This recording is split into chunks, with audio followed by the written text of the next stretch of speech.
to the regularly scheduled mayor and council meeting for the town of Berlin. It is Monday, July 22nd, 2020, followed by the Pledge of Allegiance.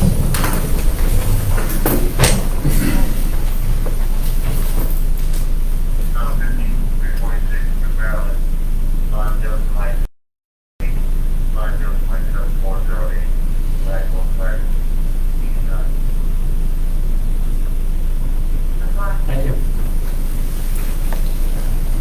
I pledge allegiance to the flag of the United States of America and to the republic for which it stands, one nation, under God, indivisible, with liberty and justice for all. Thank you all. The first item on our agenda is the approval or the consent agenda. Mayor, actually I have two corrections to the minutes, and I already reviewed them with Stephen, but just for the good of the order, I guess page number 10 of the packet, which would be page 8 of the minutes. Okay. The paragraph that starts with Councilmember Green noted that the town of Berlin, ... It goes on to say that there was a motion made by Vice President Burrell, seconded by Councilmember Nichols. The next paragraph down there has the wrong names of the motions. So that just needs adjusted. And then if you go to page 12 of the packet, 10 of the minutes, or number 6 reports, under Town Administrator Report there has reads Public Works Director Jimmy Charles updated the council on the work underway to extend the council on extending the 30-mile-per-hour zone. So just a little edit there, and with those corrections, if there's none other, I'll make a motion to approve. Okay. So I have a motion by Councilmember Orris to approve the consent agenda. Second.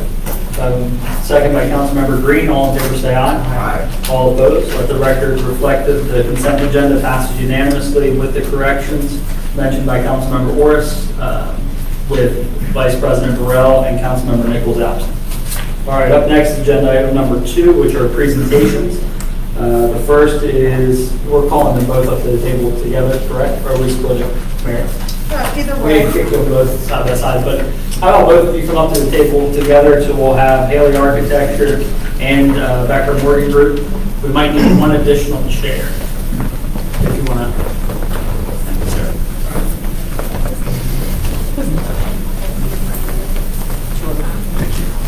Thank you all. And the reason that we have both of them joining us at the same time, we, if everybody recalls, we went to RFQ, request for qualifications, for 3 different projects, one of which being a new public works facility, another being town hall renovations, and then another one being community center. Both parties did a phenomenal job with the presentations. The group met and decided to advance actually both firms, but just for some one or two of the projects. So with that, the recommendation by the group would be to move forward with Haley Architecture for the community center and town hall, and then Becker Morgan for the public works facility. In the order of production, just for the council's memory, the projects will be advanced first, will more than likely be the public works facility, since we have a bond for the project.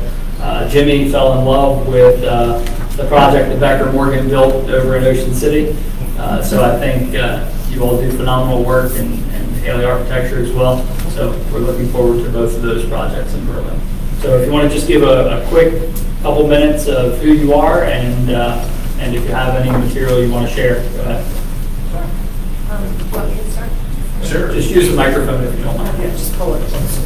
There you go. Thank you, Mayor Zach. Good evening, council members, Berlin staff, and invited guests.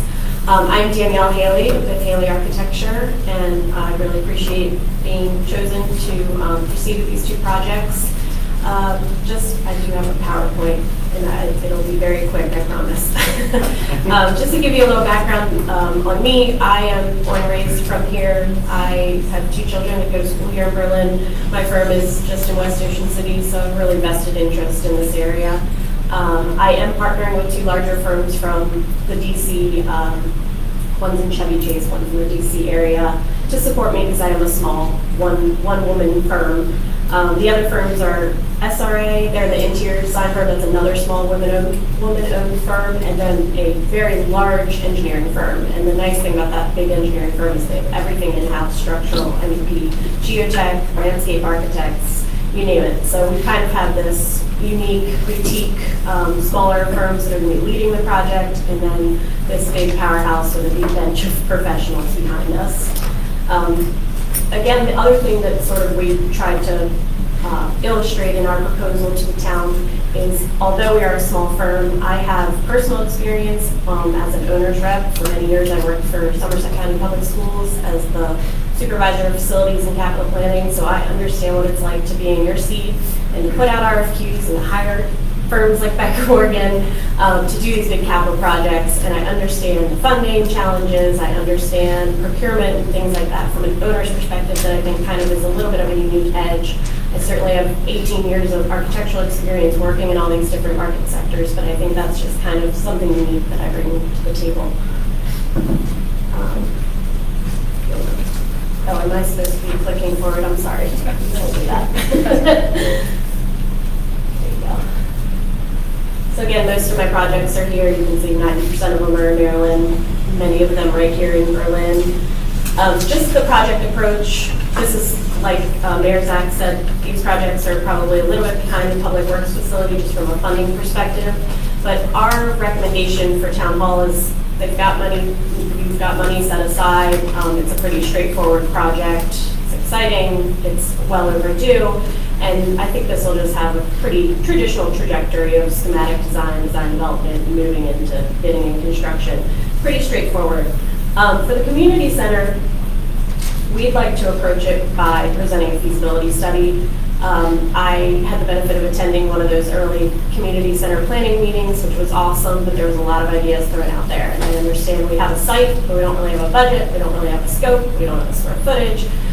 So the benefit of a feasibility study is we have a lot of stakeholders, and we can kind of organize that information and I think take that in a responsible way to bring it to the community, show them, what we think are maybe one or two of the best paths forward, sort of give us a roadmap to develop a budget, to start to secure funding and things like that. So that's sort of where we are. We're still, again, in its infancy and look to you guys for how you want to approach it, but that's our recommendation. So again, just to recap, small firm backed by some big firms, a lot of experience in the area, and open to any questions anybody might have. Any questions for Haley? I don't Any questions for Haley Architect? I don't have a question. I just wanted to say thank you. And I was on the little, one of the members up here was on the little committee that reviewed, and I was just very impressed by your presentation. And that you actually were at that community center meeting, I think for me, was a huge, that really helped with your presentation. So that was, just want to say thank you and good work. Thanks for following up on this. Any other questions or comments for Haley Architect? All right, you can stay right there though, and then let's move over to Becker Morgan for Public Works facility. Okay, well, we're at Becker Morgan. We're very honored and excited to assist the town of Berlin with their Public Works facility. I am Jack Mumford, I'm Vice President at Becker Morgan. With me I have Jeff Harmon, who's our lead civil engineer. Bill Sieg is an architect, who'll be the project manager. He's on vacation with his family this week, so he couldn't be with us, but I know he's very excited about getting started as well. Just a quick overview of Becker Morgan. Our firm was started in 1983, so we've been around for 40 years. We have 5 offices in Maryland, Delaware, and North Carolina. And we have some boards and stuff. I don't know if you want to get too detailed or get into that. We're open to that. That's fine. When we started, while we're getting the boards out, we started with how many firms for the RFQ? I want to say 6, 5 or 6? Yes. And I mean, with that, I mean, we're very pleased with both of you and Good. looking forward Very to moving these projects, very much needed projects forward. And we had the pleasure of working with Danielle for a long time with Becca Morgan before she went off on her own. So this would be our team at Becca Morgan. We do architecture, civil engineering, structural engineering, surveying, landscape architecture, and interior design all in-house. So we have the capability to do all that without having to go out and bring in a team of consultants. We would use a consultant for MEP on this, and at this point, we haven't locked anybody in. We wanted to kind of get the program together with you guys and see what engineer we thought would be a good fit for that. Just flip that over. This is Bill Sig, or missing. See, he's here with us. Yes, He's in here with- life-size it's- photographs. So Bill's been with us for over 25 years, and he did the Public Works facility in Ocean City and tons of other projects around here. And some of the things Bill does as a project manager is he's a great listener, he's understanding, he likes to collaborate, communicate, make sure we have team synergy. And of course, we're very good at working towards a budget and making sure the project comes in where it's supposed to.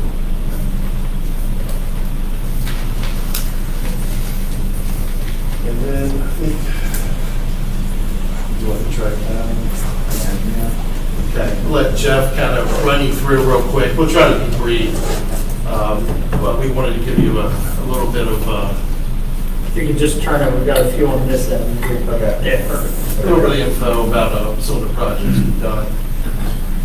So this is the Tri-County Council facility at Walston Switch Road in Route 50, just on the east side of Salisbury. And I like to point this one out because I think it's similar to the approach that we're going to take for your project as well. We started out with an existing site that had an existing building on it and some prior uses on it.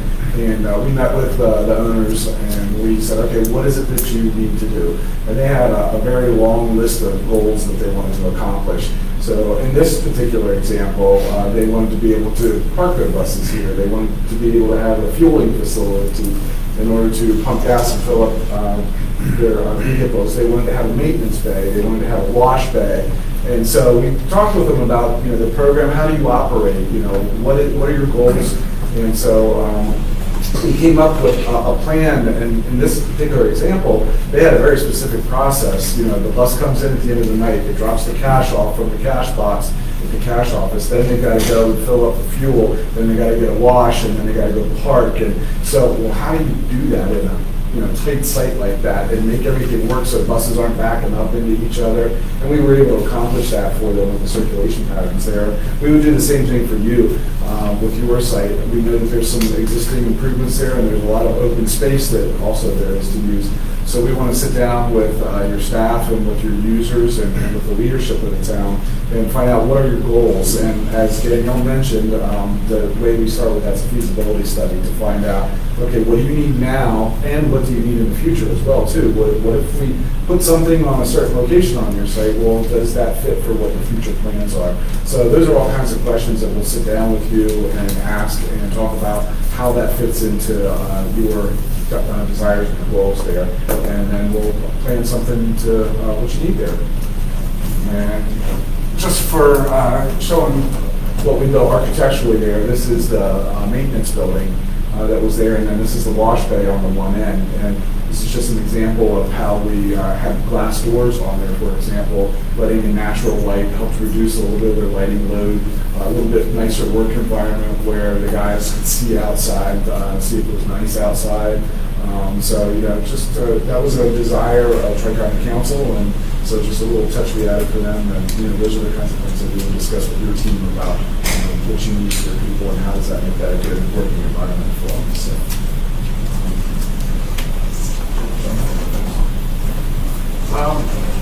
No, I think that is the next step as we see it, is to, I think we need to do a survey, because I don't think there's good survey information available on the site. So that's something, of course, we do in-house, so we can facilitate that. And then interview your staff, and then start, as Jeff was describing, start to develop conceptual designs and work with you to make sure we develop the project to be what you want it to be and allow for maybe some future plans as well. Now, Mary, correct me if I'm wrong, we had a survey conducted on Heron Park itself, and that was mainly, and Andrew, was that just the outside markers of all the parcels for Heron Park? Can't recall. Yeah, I think there, Because remember, we couldn't get it to close. I do remember that. yeah, there was some difficulty getting it to close. But Kind of important, but. all the monuments that could be found, we located. Yeah, we can certainly work with the information you collected so far. If you haven't been able to get it to close, help our surveyors, maybe do some research and things to get to that point. And we also go out and collect the topographic data too, so we're getting all the ground elevations and locations of existing improvements and underground utilities and all those things that go along with developing the site. And we'll work with you. Hopefully your town staff can also help with Mark Utilities, for example, because you're going to have a very good knowledge of what you got in the ground, and we'll, listen to you on what you know that you've got there. Thank you. Any questions for the Dr. Morgan folks? I'll just say I've known Bill C. for many years now, so he's a fine choice for this project. He is, absolutely. And I just wanted to say thank you to you as well. One of the things that I expressed to our leadership was for the Public Works facility, I really wanted a group that would collaborate with our staff, because up here we make the decisions, but they're on the front line, and what they need to talk to you more than us in this respect. So that collaboration is really, really important to me, and I'm glad we addressed that as well. So, good job, thank you. So now, we do need a consensus to move forward with both of them and then move into a negotiation more about pricing structure and like the path forward, correct? But the part that we're going to need is more consensus to accept both of them and move forward, right? I know we have gone as a I'm trying to presentation. remember but- what we've got in place already. I think, no, we don't need that this evening. Consensus is certainly an option, but what we will need to do is when we're ready to move forward with the proposals. Those would actually be action. Yes, They're formal. correct. But is there a consensus to move forward with Haley Architecture for Town Hall and the community center? Yeah, I mean, No, we can do it by consensus, you can consensus. do that without motion. And then Dr. Morgan with the public works facility. Yeah, I concur with that. Sounds great. Okay. Well, we can't say enough how pleased we are with both of you and the projects that we have ahead. I know I said it in our meetings. We're only going to build one public works facility. We're only going to redo town hall once, and we're only going to build a community center probably one time in my lifetime. So with that, we got to get it right. So I think both of you are up for the challenge, but we got to get it right. So we look forward to doing that together, and we'll be in touch about talking the specifics and the plan forward for each one of those projects. Sounds great. Thank you for your confidence in us. Thank you. both. Thank you. Thank you. All right. Thank you. All right. Up next is item 3, and these are items for approval. Before each one of those are action, we will have public comment. So item 3A is motion 2024-39, special event permit, One Love at Henry Park, and I don't believe that he is here. we'll hold that. It just could be because of the meeting Yep. time change, so. But we asked him to come back, so if he comes back, then I would like to at least put him right back on the agenda. All right, so then 3B, motion 2024-43, a transfer of EDUs, and Town Administrator Mary Boland's going to run point. This is essentially to formalize what has been discussed several times now of transferring all but 15 sewer EDUs from the main parcel 57 to 410, and leaving those sewer EDUs with that to transfer with this other property. So do we have any discussion by the council? I just have a question, Mary, is there any reason to put some of them just back into the town pool as opposed to transferring them all to this one? We haven't really talked about that. I think it's probably, Discuss it. at some point, we probably need to have that conversation, but I'd wait until we build out like the public works. And we don't know what 410 is going to evolve into, but at some point, you don't want to just imagine keep that a them. public works facility would require 21 EDUs, but, Unless Jimmy's drinking a lot of water. Well, some of that too is like, even in all that discussion, we talked about, when we're building public works, it's what could be down the road in the future though, in that area. Because the public works is only a small section of that building, you know, and not that the skate park would need water, but there could be other event or areas, locations within there that could be using power. That's what I talked about with Jamie, the power, make sure we have enough power to supply, because we do own the whole way over to the Legion. So there is a lot of land there that could, for future use. So that's why I think Jamie's kind of just like, let's run with here, and then he can delegate them back later. Yeah, the recommendation with water resources and everybody's just kind of put it in a spot where it can hold for a little bit. So we will need public comment regarding the transfer of EDUs for parcel 57 to 410, keeping 15 sewer EDUs on parcel 57. Okay, seeing none, we'll take action by the council. Motion approved 2024-23. I have a motion by Councilmember Nerd. Second by Councilmember Orris. All in favor, say aye. Aye. All opposed? Let the record reflect the votes unanimous with Councilmember Burrell and Nichols both absent. Up next is motion 2024-44 EA engineering proposal, and we have Stephen Lemasters here. And let's see, nobody else from your team? No. Just you? And then Barry Boland as well, running point. Thanks for joining us. Turn it over to Steve. Okay, I don't blame you. Very Positive. Good evening. Good evening. Thanks for joining.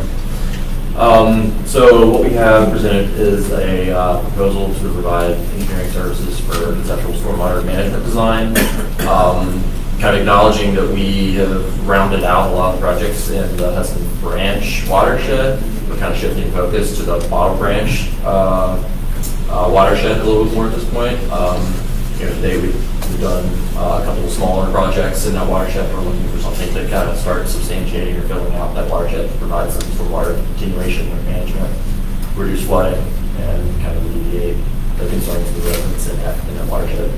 So the proposal that we've submitted to the town is for the physical redesign services, topographic survey, geotechnical evaluation, natural resources for wetlands and things of that nature, and to perform a conceptual stormwater management design to properly vet a piece of land in that watershed to make sure that we're not expending finances unnecessarily or funds unnecessarily. So the intent here is to just take it through the concept design, to vet the site, and then if future holds what we like to hold, we would kind of wrap up the design and put it underneath either a modification or a new contract. Okay. Any questions for Stephen? No, so this is a step in the process, correct? Correct. To move forward. It's a baby step. Yeah. I have heard some, there's some murmurs about things being done privately. Well, actually, there are.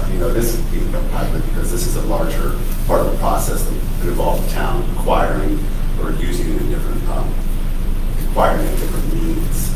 So I think this is a great step forward. It's not a huge expense. It allows us to do our due diligence to determine what we potentially have.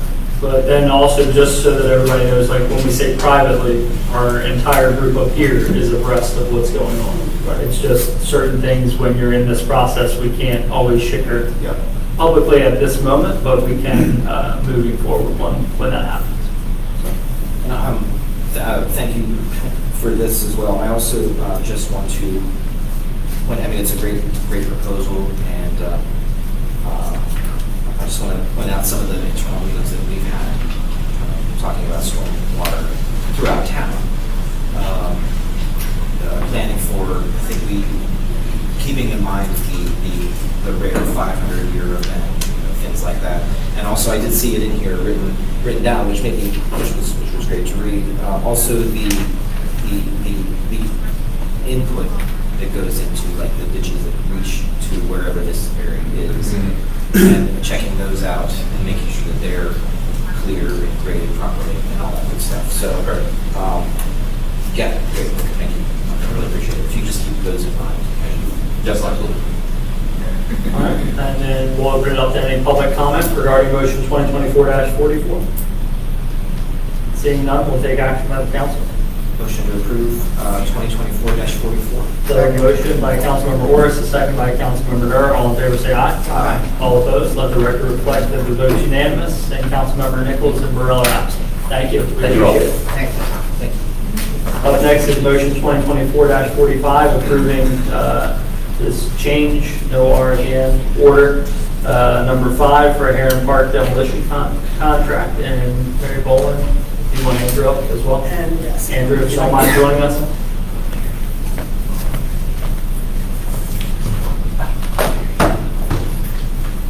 Let Andrew run point? Yes, Go ahead, please, Andrew, you're up. thank Good evening.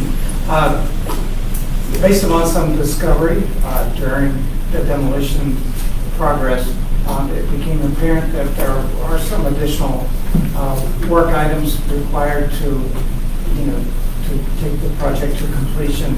And the contractor had a list of items, and we can go over that list individually if you want. And I think so. yeah, and take any questions that you may have for each one. So the first item, and he gives a general description, grading service on the, I'll call it the backside of Area 6. We did some test fitting, contractor did some test fitting, and found out that the footer for that building is not deep enough to take grade all the way down to let's say parking lot level. It's still below grade, but we instructed the contractor to keep a little bit of a, I'll call it a bench, in other words, grade up against the building. So additional grading effort and seeding and mulching to accomplish that. Next item, demolition service. Demolition of outdoor overhang building 8. It's sort of a ceiling in that walkway behind the main building there on the road, which is collapsing. Although he was instructed to remove ceilings in that area, but he interpreted that as interior ceilings. It's not a ceiling per se, it's a soffit, but additional work to remove a collapsing soffit, outdoor soffit. Custom work, supply materials and labor to board up 2 doors, building 8. The doors are in such disrepair that you can't lock them, you can't bolt them. They were shut before, but we determined that really the best thing is to board them up in a more permanent fashion. Next item, demolition service.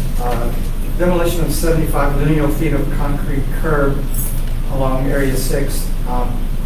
There was a concrete curb along that, I call it the backside of Area 6.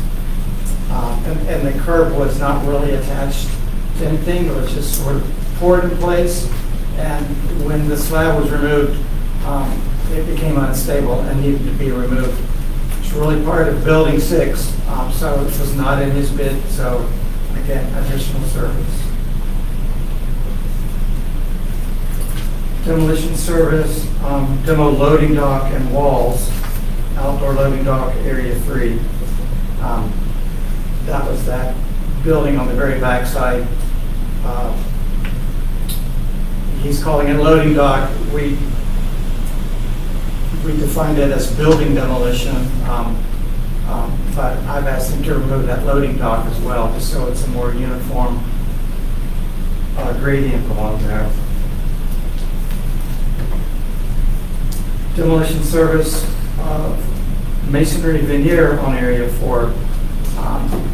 When we, again, did some discovery on that veneer that's on Building 4, which is to remain, it's detached somewhat from the wall and probably, could fall. So it is only a veneer. It's a 4 inches thick, and so we've asked him to give a price to remove that veneer. Again, part of Area 4. Demolition of masonry veneer on Area 8. Really a small section that would be part of the exterior wall of Building 8. And again, it looks like it has detached somewhat from the wall. So yes, the saw cut and removed just a small portion of that.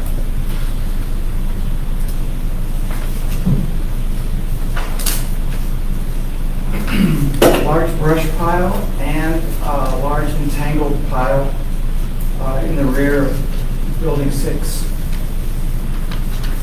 Was not in his original bid. The rebar appears to be partially buried in the ground, and the reason I think it's an item for him is because he'll have to get a subcontractor to come in and use a torch to cut the rebar. It is quite an entanglement. We could argue that, well, why wasn't it in your original bid? But he said it wasn't. It wasn't building, and it wasn't some of the miscellaneous nuisance items to be removed in the back.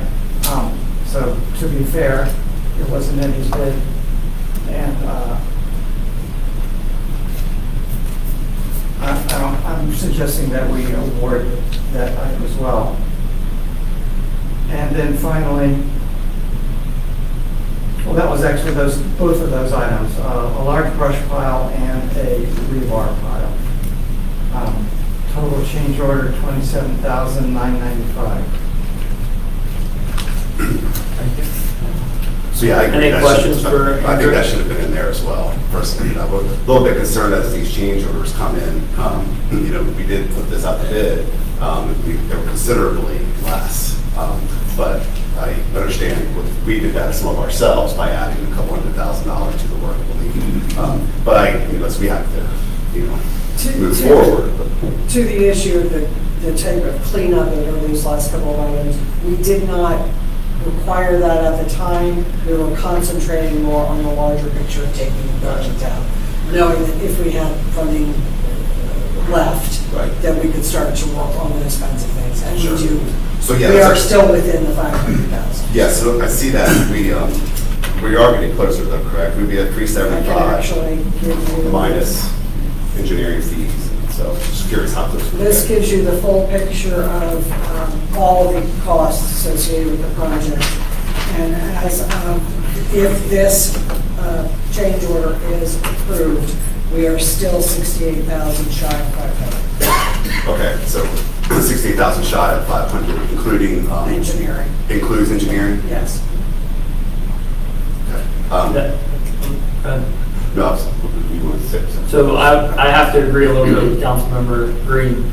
I think some of these are in the gray area that I think they were somewhat included, it's just how they were defined.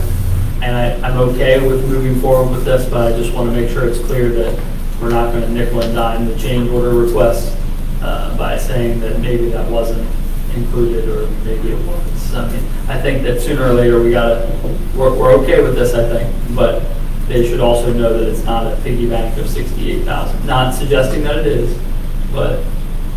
Oh, I agree with you, and I was a little concerned that he phrased it that way, but in his defense, he did uncover some concrete structures below Building 6, and he wasn't asking for additional monies for removal of concrete. Right now, I I was think. expecting that to occur, actually. Well, right now, I think the relationship's going well, and I think that the work product is good.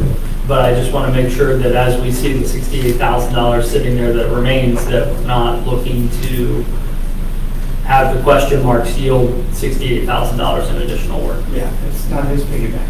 Correct. But I'm not suggesting that it is. I'm just saying that we want to be good stewards of the grant that we received. It's a valid point, though. I think I appreciate you making it too. The 45 days to the contract on, what does that? I actually might have more of a problem with that. The money. What does that put us at? The 45 days. September 7th. I think it's in there at the bottom of page 31, where it says new date of substantial completion will be September 17th, 2024. That's okay. Right down the page. Yeah, I was surprised that Midway down he the page. requested that. I have a couple of questions, surprisingly. So when I went through the packets of what we had already approved, and I'm looking at the little building diagram that's numbered, because I just need to see it. So you had said, and correct me if I'm wrong, so areas 1, 2, and 3, we had approved a complete demo and haul out, including the electrical room and the bridge interior walkway. Correct. Now, you had mentioned a walkway. Is this something different? Is this the one that's on the outside? It's on the outside of Building 8. It runs along the railroad tracks. Okay. It's an exterior walkway covered by roof and a soffit. And only the soffit ceiling is collapsing. The roof is good. And then in the same area, area 8, I had taken this right from the packet. Remove interior suspended ceiling, mat insulation, debris, and loose paint in number 8. Correct. And So that's that's- generally been accomplished.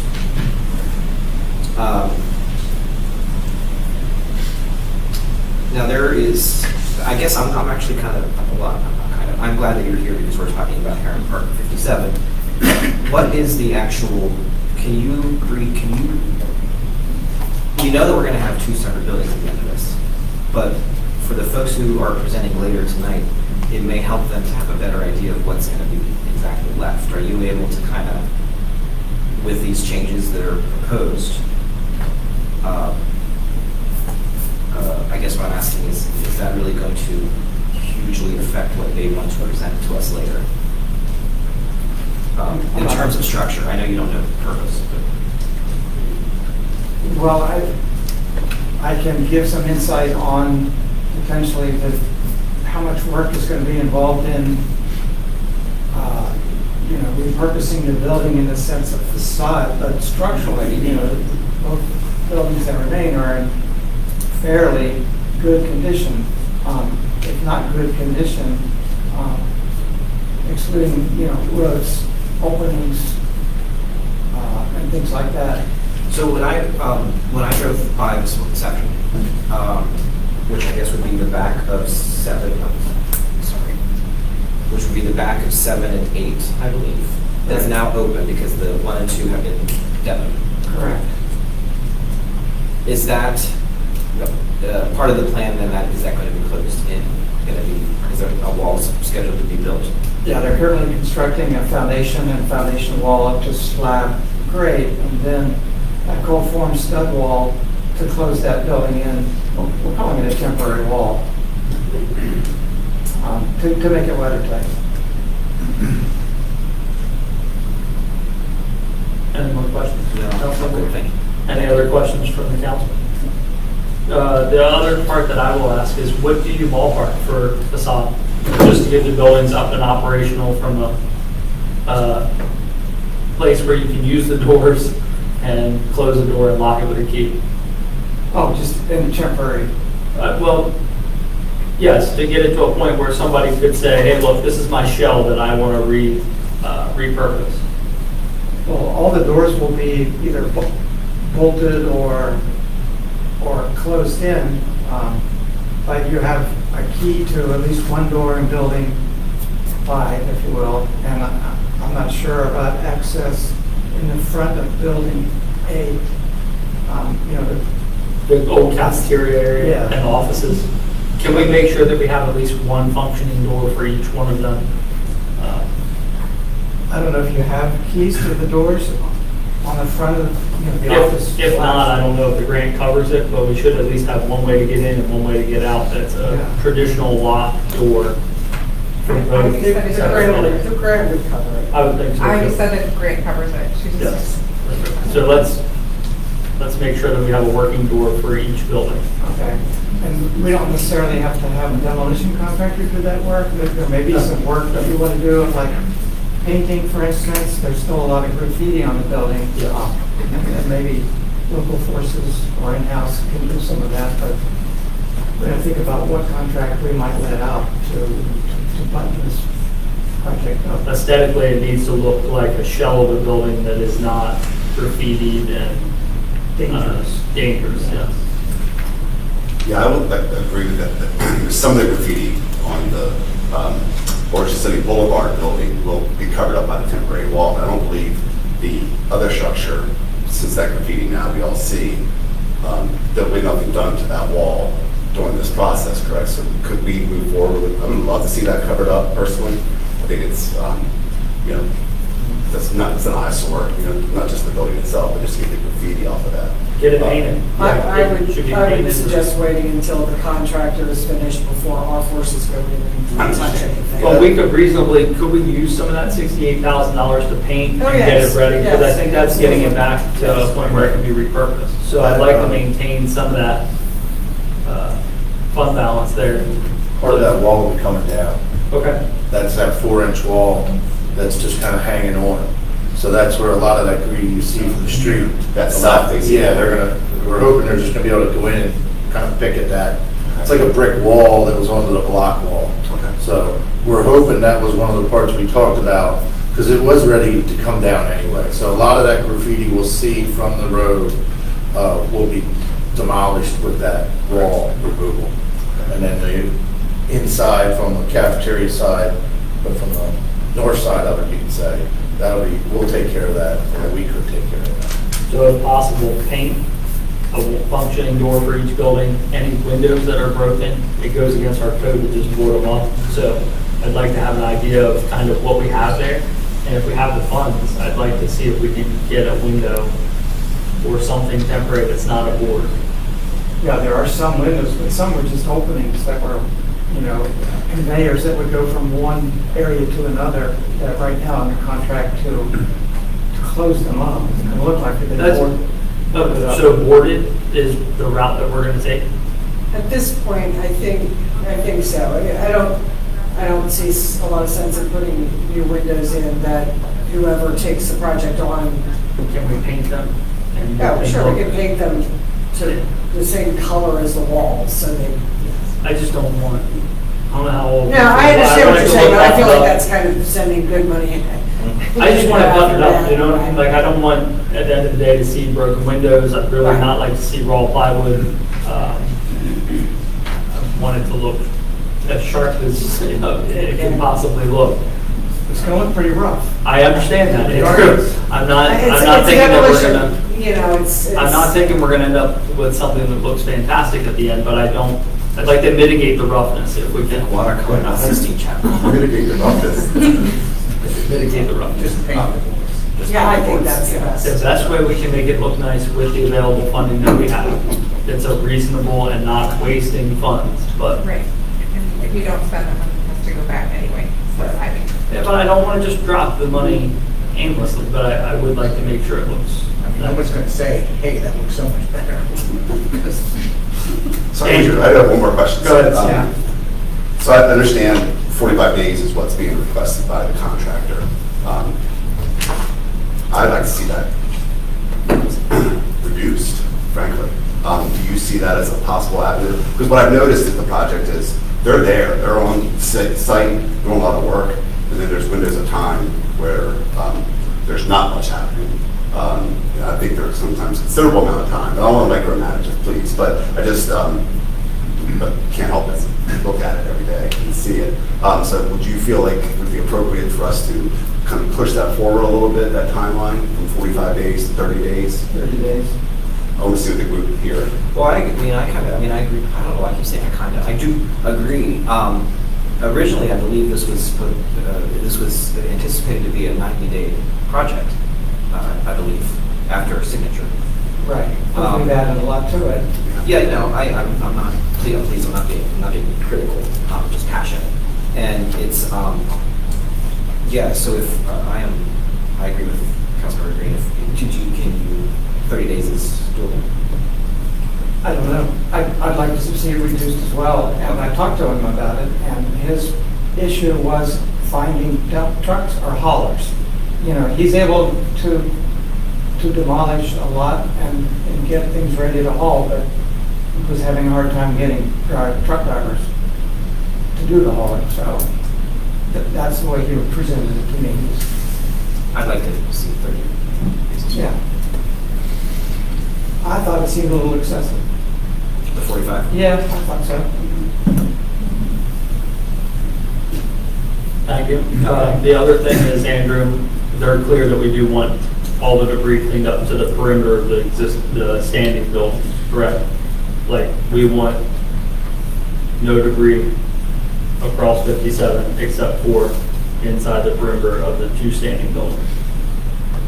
Yeah. Can we make that clear to them? Any debris piles of concrete, you know, obviously is going to be removed, dirt is being removed. Chain link fence?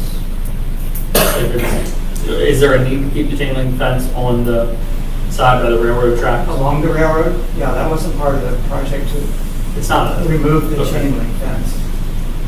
Is it worth keeping the chain link fence there once the project is done? What I'm suggesting is that I would really like to be able to make sure that there's a clear way that before folks were entering from the railroad tracks. I'd like to make sure that doesn't happen again. And to give our law enforcement folks the ability to have a vantage point all the way around the building. And I'm concerned that keeping the chain link fence is going to lead to future graffiti on the side of the railroad track. It gives them a place to hide and Yes, it puts does. the building in secrecy. Is that what you're thinking? That's what I'm concerned about, yeah. I'd like to be able to at least have a vehicle, have a vantage point of all four sides of the building.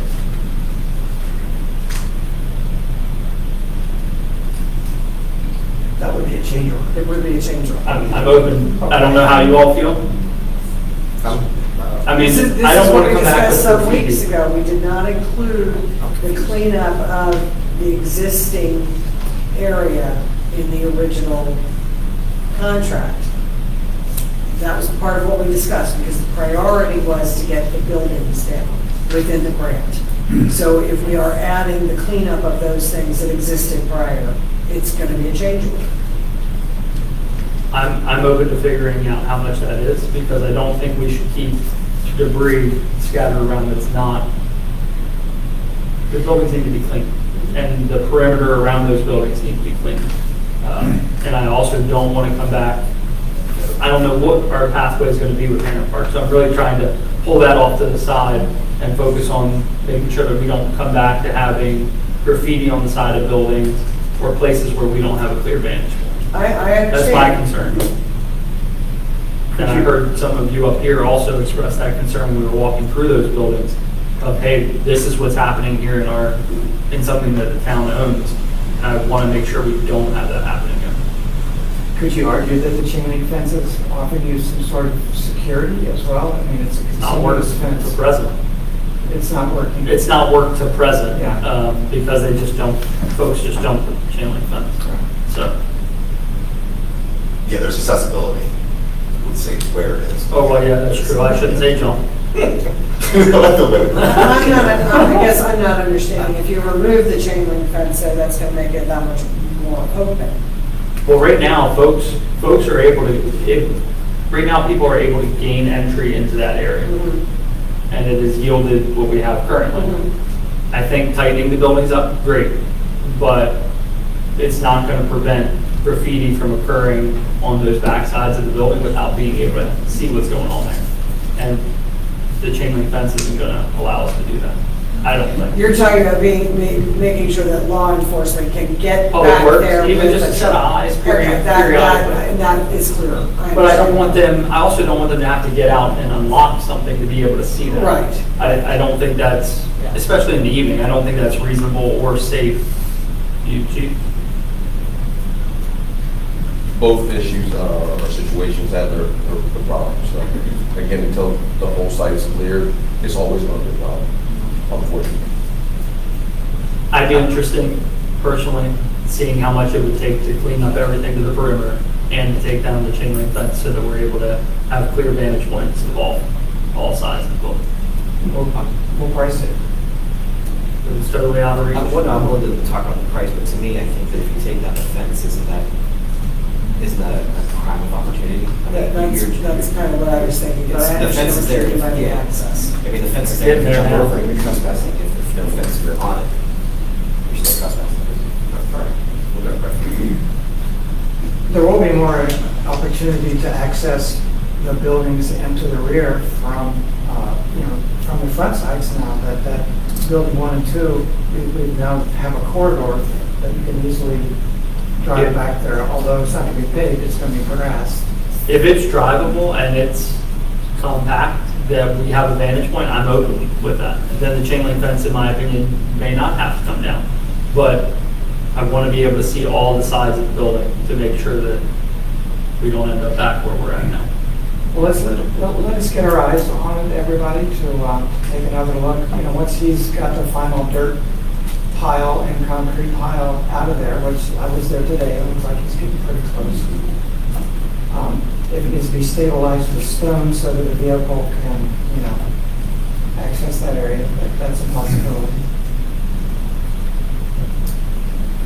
Open it up for public comment before we action. Any public comment regarding motion 2024-45?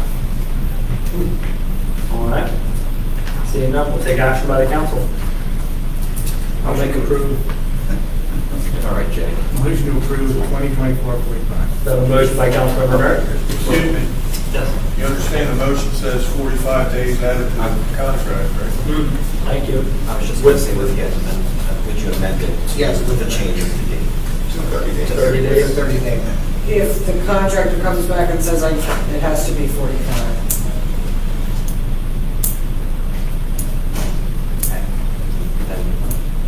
We'd encourage 30.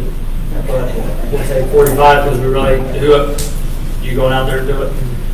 I'm not going out there to do it. Yeah, I think we say mayor and council, the town will then pass an ordinance for 30 days.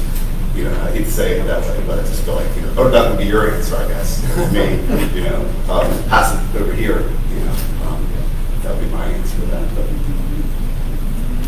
So you're Okay. I'm just asking for clarification. I understand what you're asking. Okay. But they go Motion back with and- 30. Yeah. Seconds with 30. All in favor, say aye. Aye. All opposed? Let the record reflect that motion 2024-45 amended to 30 days. Passed unanimously. Thank you, Andrew. Okay, you're welcome. Can I add one thing? Well, yes, and I have one last question for you. Does it cost anything? Oh, we both get one. Yes, we do. You go first. There is a credit that's going to be coming available in Area 6. We had asked originally that all those trench drains be filled with concrete, and he has a value of $16,000 for that. On second thought, I decided that it would be better to leave those open in case that future fit out has any bathrooms, like plumbing, utilities, fire pump room. It'd be great if we could utilize those trenches and then later fill them. So I've asked him for a credit, a change order credit for that. Good job. Now, my question is, have you officially set a retirement date? He retired. I know. He said he had some projects he was still running through to completion. I think this is one of them. This is it. So, yeah, I want to make sure our 30 days doesn't include him. But have No, you, there's no date. well, we appreciate your help. I'm working an hour, so Well, thank you for the work that you continue to do for us, and we greatly appreciate I'm it. happy to work for the town of Berlin. Thank you. We appreciate it, Andrew. Good job on that credit. All right, up next is agenda item number 4. My question goes to Stephen. What's our order of presentation? Stephen, Oh, the pick is I live. gotta pick the names. Mr. Gillis. Okay, so coastal property, what is it? I'll say Coastal Ventures Properties LLC. Come on up. Introduce yourselves, even though I think we know each other. We've spent enough time. We do, yes. Thank you again for joining us and for expressing interest in continuing dialogue. Thanks for having us. Sandy Gillis from Ocean City. Palmer and Dillis.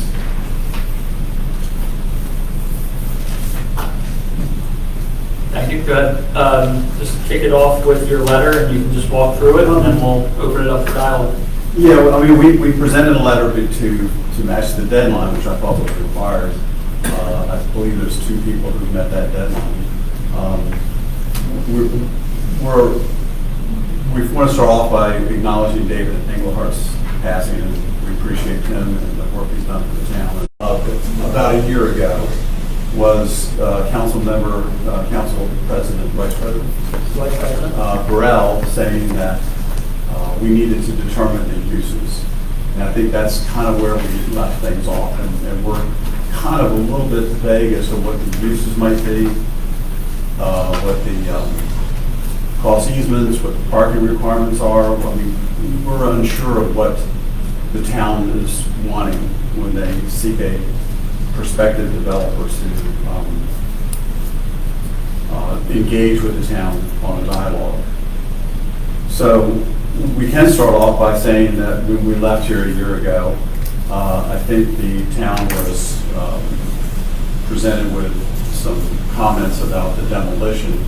And I think we all know now, in hindsight, since it's 2020 hindsight, that you now know what $500,000 buys you.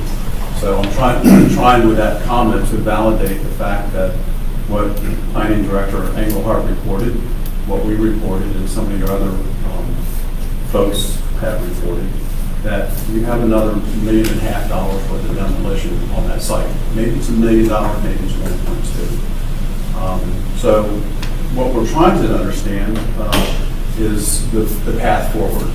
And we had an exclusive negotiating period, which we are a little bit concerned about the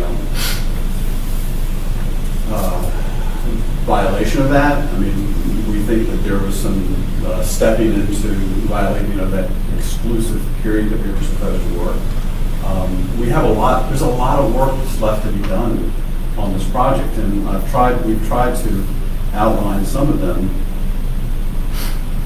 Number one, in summary, you by your motions tonight, you've removed $252,000 worth of value for the EDUs. You have removed 9,000 square foot of building that was actually part of our redevelopment plan. And we've worked with Andrew for 30 years, maybe longer, and Andrew's a great structural engineer, but he's not a developer.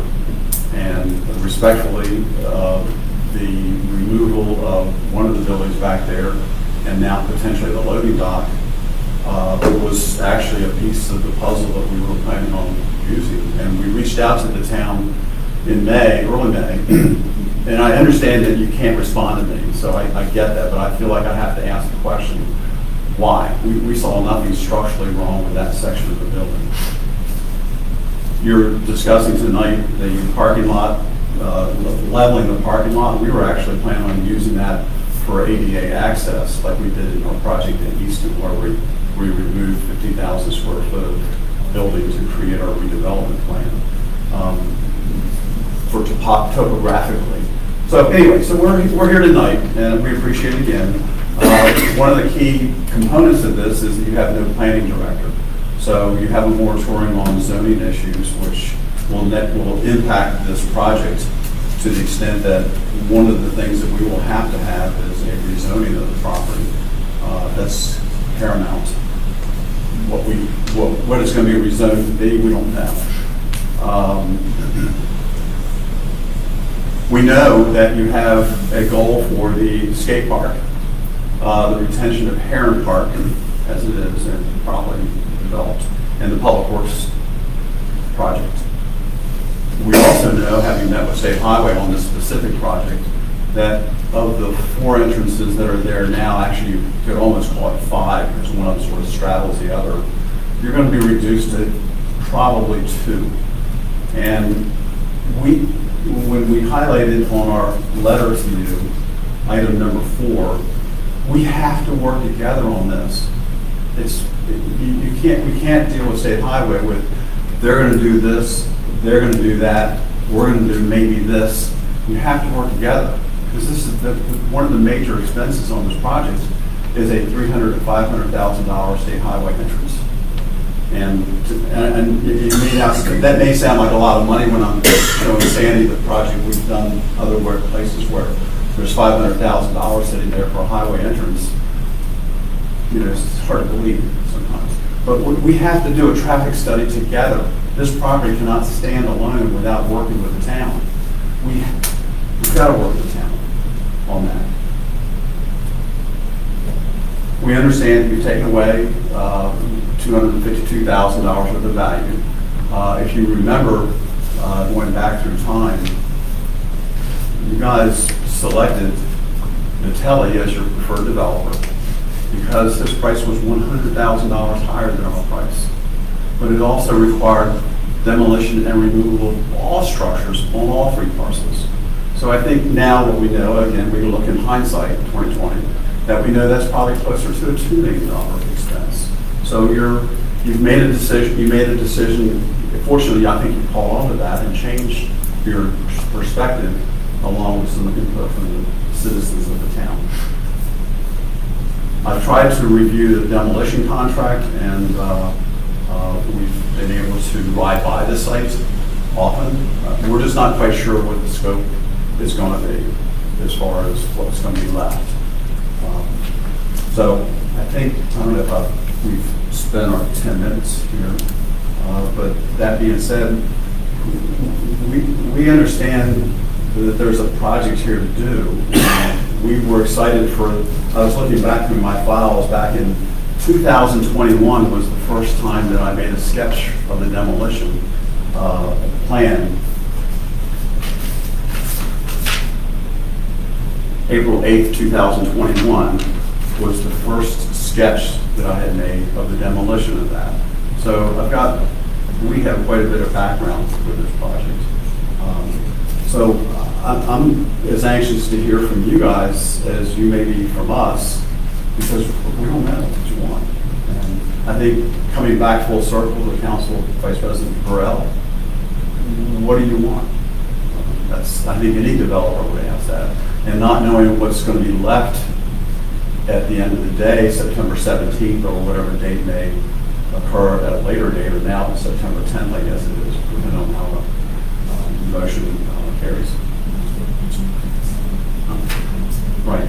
So, I mean, there's lots of possibilities. I mean, one of the comments you may hear tonight is we talked to Mr. Burbidge. Mr. Burbidge mentioned a pickleball. Pickleball, I think it's a great idea. The downside on that is you have an 800-pound gorilla down the street, which is going to the Ocean City Recreational and Sports Center, which may happen there. There's no need to construct facilities that are going to be implicated by a tax-free entity down the street. Our family owns the Crown Center.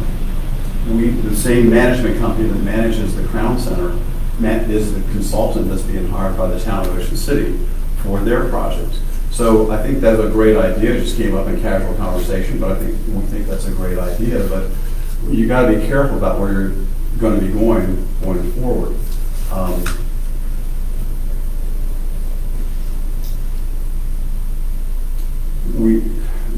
This is a journey you got to work together on with a developer. And quite honestly, respectfully, there has been a lot of missteps with the demolition process as it's been carried out. And it's sad to see stuff that I see as value that is now being removed. So there's 10 minutes of presentation. I'm sorry that we don't have something more definitive. I would like to, Sandy and I would like to see if there's any questions. So it sounded like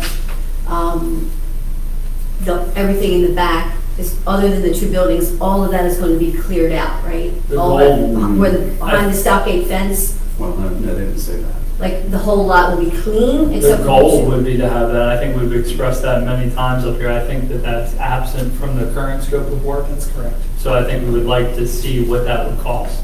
That's a lot of stuff back there. Yeah, but I think that with that, I don't know a lot of people that are going to want to buy that stuff that's just laying around there, right? Well, that's pretty much anybody that buys it's going to want all that gone. Right, that's what I'm saying. And then the building that was taken down, it's a shame that didn't switch places. Yeah, take what doesn't have value and leave what has value. But I will say before we switch to questions and answers, which I think we can switch to now, this is exactly what we're looking for, I think, with what we sent out as far as the parameters of what we were looking for to have a discussion tonight. This is the discussion we would like to have with you and with Mr. Burbidge, is what what type of dialogue, what do you need answers to be able to craft something better, to be able to have that constructive dialogue. So I think we're working in the right directions here. I appreciate that very much, but honestly, if we're going to get into a free-for-all and a bidding war and jump the process like what happened last year, we're not interested. I mean, we're just not interested. I feel personally violated in the process last year because I can speak with pretty certain thoughts that our EMP was violated and that you guys reached out to the developer while we had an exclusive relationship. And I'm pretty upset about that. I haven't said anything. Fortunately, my attorney has talked me off the wall on that. But I have to say, we're not going to get into a free-for-all. And if you're going to put this out on the street again and play these games again, no disrespect to any one of you individually, we're just not interested. But what we said in our proposal to you is the next step would be to enter into a letter of intent or an ENP again and make sure that we have some enforcement to that. Because we've already spent, and Mr. Burbidge has spent, I mean, in 7 or 10 short days, he has spent 14 sheets of drawings that was presented at a city council meeting. That's kind of a miracle in my opinion. But that being said, respectfully, we're not into wanting to spend tens of more thousands of dollars with the town unless you really mean business. And until you guys, we still don't know from the town what the uses are. We just don't know. And you've taken away $252,000 worth of value. You look at your appraisal is based on full zoning, commercial zoning, no cross easements, no parking for the park, 100% of the building removed. That's how you came to $1.2 million. That was your number that you came up with, that we had agreed to last year. It's changed. And you, like I say, you've taken away hundreds of thousands of dollars of value in this new approach. So we appreciate the opportunity to be back up here again tonight, and we're open for questions if you would like to ask us questions. We really have a passion for this project. Obviously, we're here for this, and we can do a great job. If you would please go up to Easton. We just opened a 40,000 square foot Talbot County Health Department last Thursday. They moved into it in a repurposed abandoned industrial building. So we have experience. This is what we do. Where you tore down 50,000 square feet in 4 weeks. Well, let's benefit it out 8 weeks. The demolition process, respectfully, I know you all took the low bid on that, but respectfully, took a lot of time. I mean, you've been here since February, March, April, May, June, July, August, September. That's 8 months now into the demolition process. On a $400,000, maybe $500,000 demolition scope. I don't know how no business person could handle that kind of timeline. So we're again. We'll open it up to questions. Go ahead. So we don't have questions for, I was hoping to have a little bit more constructive than scolding, frankly. Well, I appreciate that, but we've been saving those feelings for a long time. Sure, I mean, it's fine, but, I didn't breach any exclusive negotiating period. I don't really know anybody actually up here that did do that, that sought out proposals. We were presented during a 5-minute period at the end of the council meeting, but there's a lot of things that were said there that I think were stated as fact that I would completely disagree with some of that, frankly. Building number 3, we sat and, we did a walking tour. We spent a lot of time in number 3. I mean, we didn't have to trust our consultant that we are, the engineer that we work with to say that building had to go. So it's not like you guys have a disagreement there as far as, whether that building was safe or not.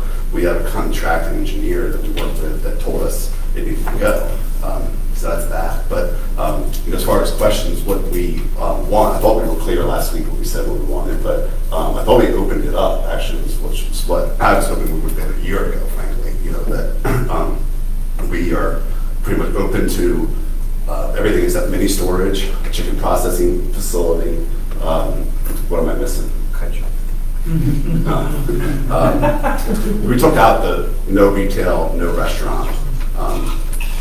Put an emphasis on multi-use, so the housing component if possible. Yeah, so that's where, I know at one point in time they were talking about apartments above, and, I'd like to hear from your perspective if that's something that's an option on that property.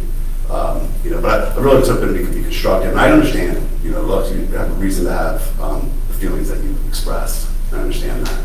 I just am trying to move forward a bit, but I understand where you are. But mixed use, I guess, is really what I think the consensus of the group, even the two members that aren't here tonight. How do you feel about that for your petition? I mean, I don't believe your original plan had mixed use in it, but I know that somewhere along the lines, apartments were discussed on the second floor. There was a proposal we had on the remaining, I don't know how your numbering system, that we could introduce 2 to 4 apartments. But as far as a large affordable housing project or something like that, we don't have any intentions of pursuing that. I think that the original conversation was around workforce housing and having some of those apartments there. That was, the negotiating group took that out because of the perception of no housing there that was kind of the discussion at the time. I think we've moved past that to the point where those, as Councilmember Green said, those options exist. We want to see something that has some energy around it, something that does have less restriction on it, and ability to succeed with more possibilities that we can kind of start to define a little bit there. I mean, from my perspective, the very first question that a prospective user has is how much and when? And 2 years ago, we thought we were moving in a path, and I could have answered those questions. We don't know where you all are. So when I'm trying to market this project, along with double tracking, triple tracking, whatever, the question becomes how much and when. So I can't answer that question until I know from you guys how much and when. Because if we're going to get into this, open it to the public again process, you went through a long process that you started in November. I might be able to help you out a little bit. My goal, how much? 1.2, I think, is where we're at. And when is, judging by what I said to Andrew, I don't want to see, personally, I'm speaking for myself, I don't want to see buildings that are blight. I want to see something that has some repurposed use. I want to see something that adds energy to an area that already is experiencing some energy. You got Bern, you got Burley Oak, you've got Plaquemine, you've got Cheers, you've got the train station, you've got Johnny Garrison's parcels. That stuff right there is already happening. And what's bringing down the market is us. And I think that we've got some passion to want to move that forward in a much more expedient process this time. I would suggest that perhaps you codify that to whoever you want to work with, so that the person who's responding, whether it's Mr. Burbidge or any of the other responders, or I think there's 4 names. Well, there's only That's two. what Steve was just saying. Yeah, so I think the council needs to put it in writing, the town needs to put it in writing, so we know what it is. I mean, the town put it in writing before when they created the RFP. We followed that RFP. You'll have 7 studies that we followed to a T to create a response to the RFP. So what I'm asking is, we see the next step as either another EMP or a letter of intent, that we know what we have to go forward and what the timelines are. We would appreciate something more solid in writing, if you would. No, I thought, I don't want to go too far in the weeds here, but I thought that was the point of this discussion.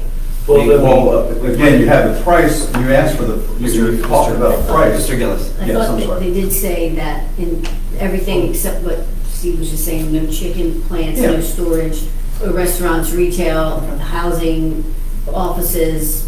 I think that now they're saying that that is acceptable. Let's go to Am I right? Councilmember Morrison. Okay, so my operation of mode or whatever for tonight was, we said the parameters of what we were looking for. Anyone interested, sign up or do it by the day or whatever the deadline. They come talk to us, and then what you're talking about with an ENP or a letter of intent, I would think would be the next step for us to decide. If we are open to that, I think that's exactly right. That's what I thought we were heading with this. So now I'm a little taken aback, quite quite honestly, I mean, no offense to anyone, but I thought this was pretty clear in terms of what we were looking for.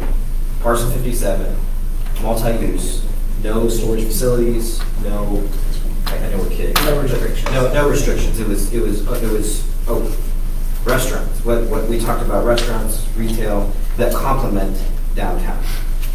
I mean, I thought that was fairly clear. So what you're saying there as far as codification or letter of intent, speaking just for Jack, that's where I thought we were going to be going after this meeting and after hearing folks that came to talk. So we've had extensive discussions and extensive meetings, and we've shown you plan after plan after plan after plan. And we would be wanting to follow that same plan. Nothing's changed from our standpoint.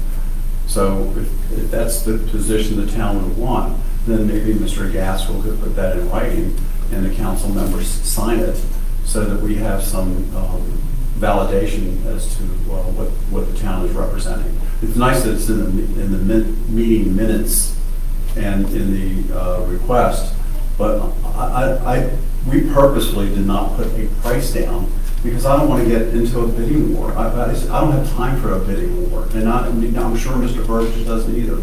I mean, I'm saying all these things respectfully. He's a friend of mine. So that being said, I think the town needs to make a decision who they're going to. You've got to get into a relationship on this project. You have now you've identified the skate park, you've identified the use of Heron Park, you've identified Public Works. Those all have to be put into the pot and mixed up when you're dealing with the State Highway Administration. You can't go in there, well, I think the town's going to do this. This is what we think we want to do. You have to have a solid plan because you're talking about spending $50,000 to $100,000 just on the engineering to get to the State Highway Administration. Mr. Welch can verify that. Maybe Danielle can verify that. It's a lot of money. It's a lot of time. First thing that has to happen is a traffic study. And the traffic study it has to be done when school's in session. So we've already missed that window. We have wait till school is back in session. So regardless of who you select as a preferred developer, you really need to form a relationship that has meaning. And I'm not disagreeing with you. I'm hearing you.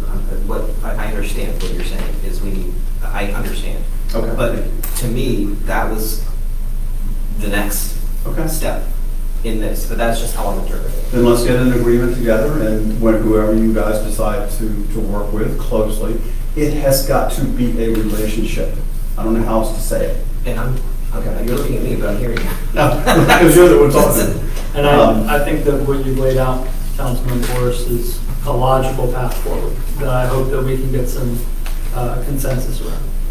The State Highway Administration is not a game of weenies. It's something that's going to take 4, 5, 6 months. You got to know the uses. You got to rezone the property. And right now you're worried about the architectural on the microtel and the Wawa, and you got to have certainty in this. You can't. I mean, respectfully, I appreciate the historic districts and trying to work with the town on. I mean, we changed the architectural on Berlin Main Place because of the Planning and Zoning Commission's comments, and they were right. We were wrong. We changed the architecture on the front of the buildings. So because of that, they were right.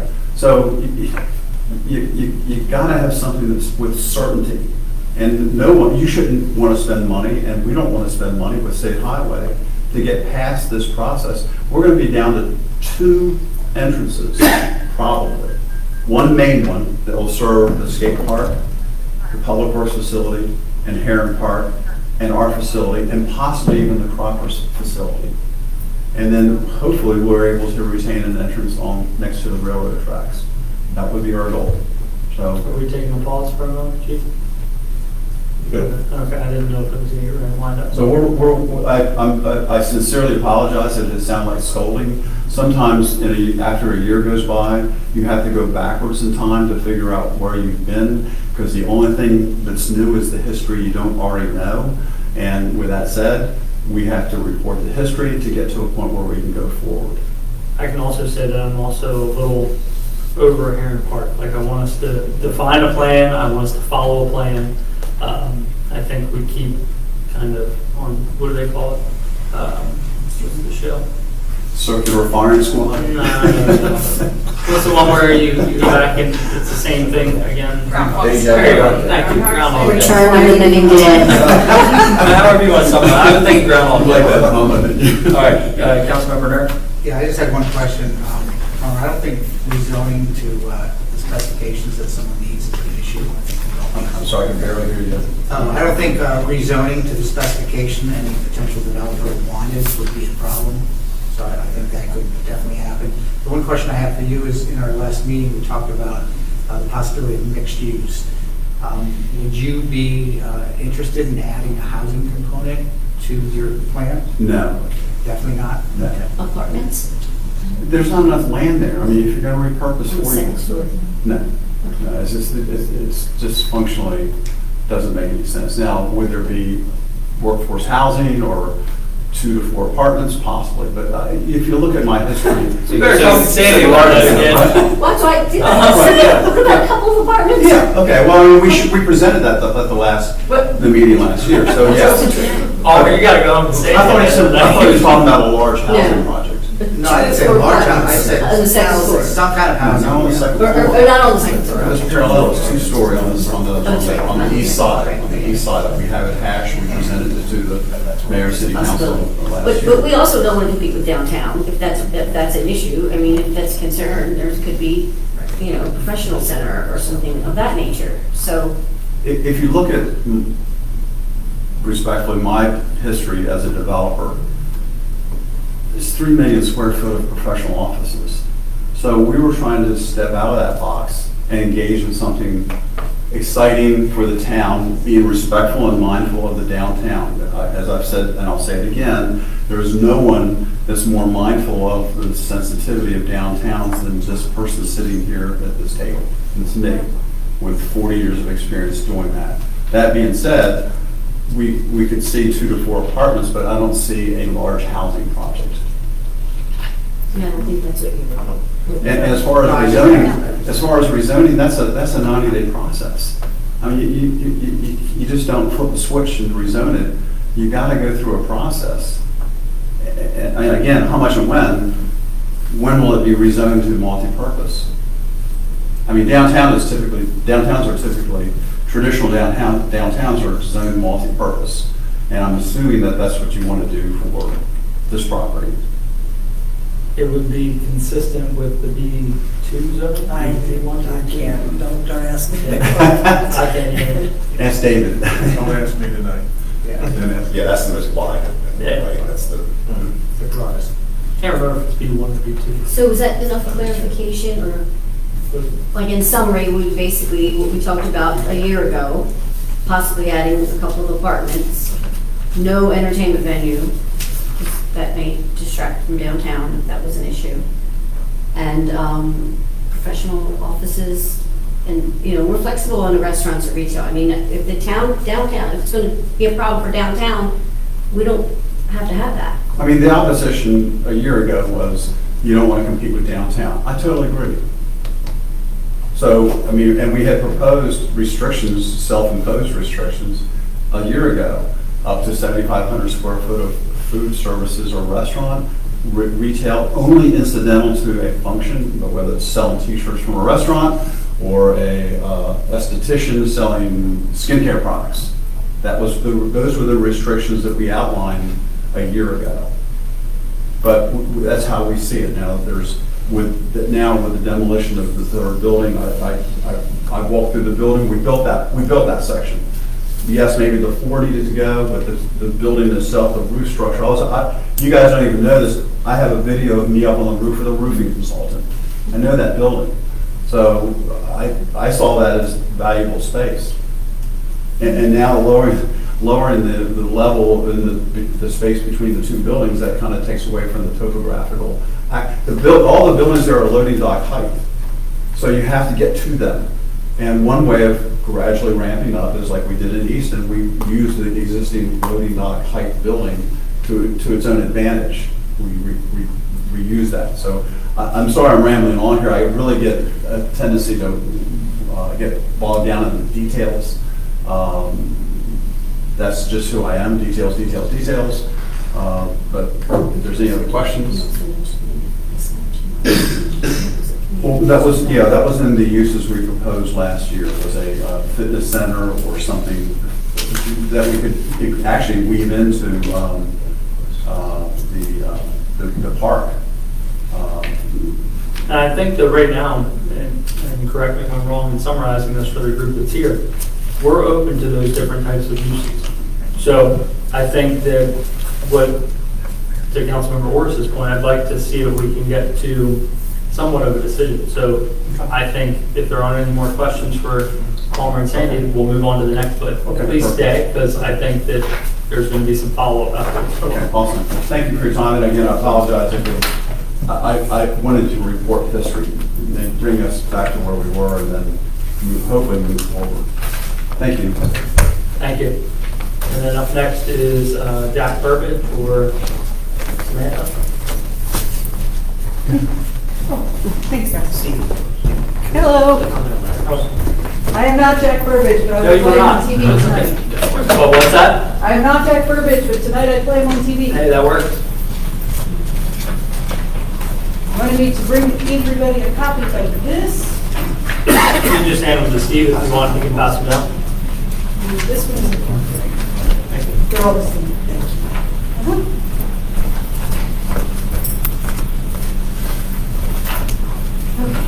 So I'm going to read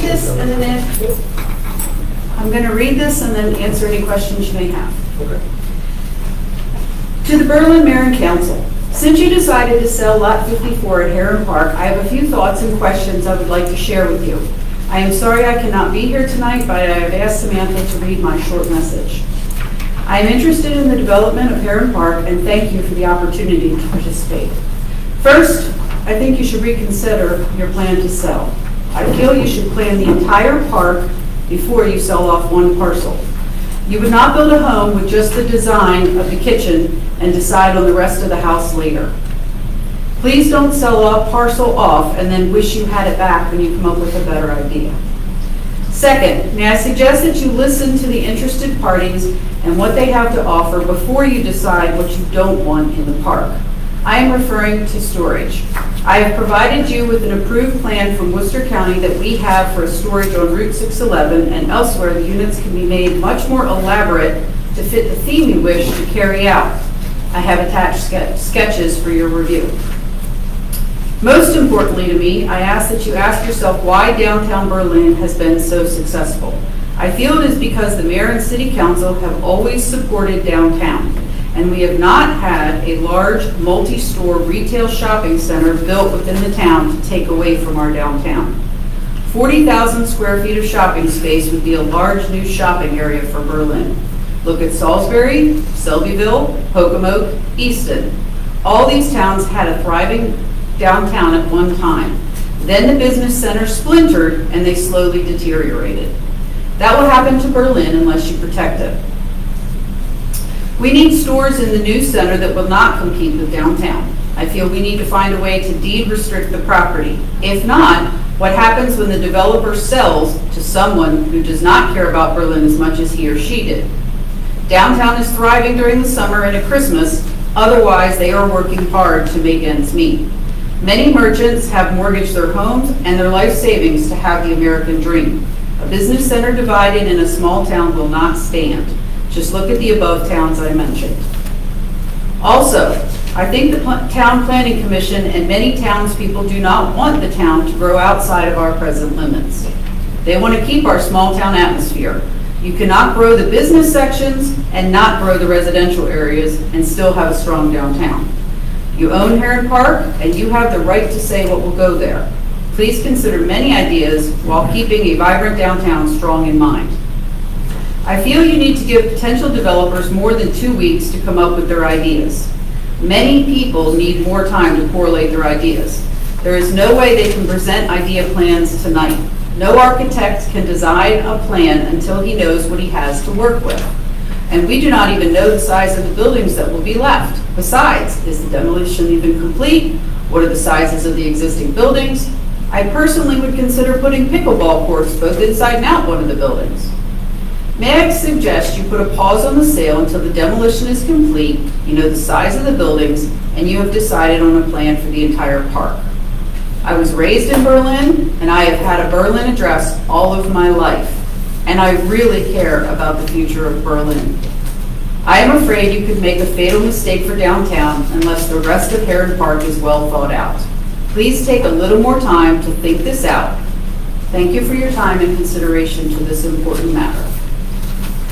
Thank you. We'll open it up to questions or comments from the council.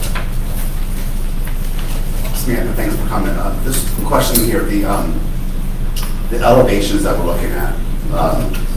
Just show me so I know whether it's the... Not the storage unit. Okay. Yeah, so we're looking at sketch plans, basically, sketch designs for what Mr. Burbidge would kind of propose as an option, correct? Right, and these were what he had this is from what he had put together when he did the 5 minutes at the end of the meeting. This was part of what he had put together before. So he just wanted to have something to show you of what his idea had been in the past. And yeah, then we do have a court, like you said, the bird's eye view, which is the whole master. Which we understand that it's only one of the parcels, it's just we didn't have time to get a fresh put together. Any other questions from the council?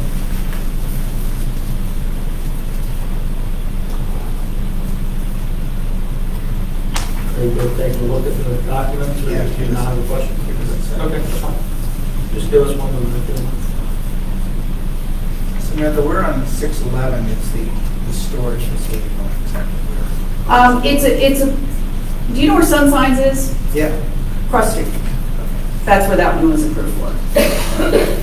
So I know you can't, well, you know Mr. Burbidge very well.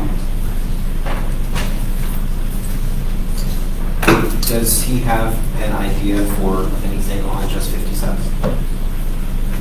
Yeah, he hasn't put anything together yet because he's going to put something together once it's decided that he's moving forward with it. He is just very adamant that it not be small scale retail, that it not be anything that would compete with downtown. Right, but he is aware that we have the Public Works building going on and the skate park on these other parcels. Yes. Okay.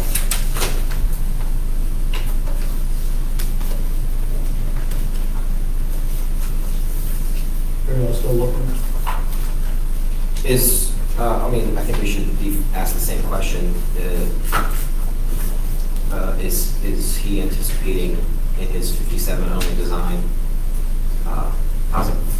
If it's a requirement, yes.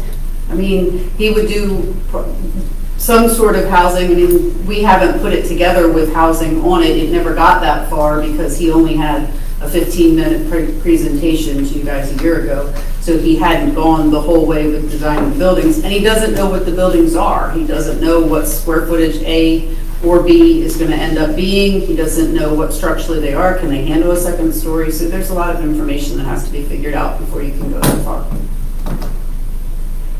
No, from what I recall previously, when the presentation took place to the mayor and council from Mr. Burbidge, the redevelopment of 57, I don't recall that staying in-house with all of you. Is that accurate? I think when it was presented, it was maybe presented in a way of partnering with somebody else for the redevelopment of those buildings. Is that something you... I don't know if that's still his mindset on this part or not. Okay. I still have several questions, but I'd like to think they're probably best for Mr. Burbidge. I'm happy to field them if you'd like, but I understand that as well. What type of projects have you done similarly to 57 and those types of buildings in your portfolio? No, that was retail before. I was familiar with that space. No, but we took undeveloped space and made mixed use out of it. Right. Are there other examples that you could share? We have many other buildings in the Bethany Beach area that we have that he's developed over the years. None of which are from like a heavy industrial sense of what it is now, and revitalizing that to a shopping area or even something that you're describing? Are there any? I don't know that there's any where it was an industrial use building prior. Okay. I'm just trying to get a sense for the portfolio. Right. So if, Sure. Sorry. so per the letter, if Mr. Rivers doesn't want to do anything that's going to possibly hurt downtown, what I'm getting is, and correct me if I'm wrong, is he just would prefer to do storage there on 57. He just doesn't want that, no, I don't think that he is preferring to do storage. I think that there's just, because industrial to storage would be very viable and it doesn't do anything to take out downtown, I think that's why he's considering that as an option. But I don't know that he's married to it.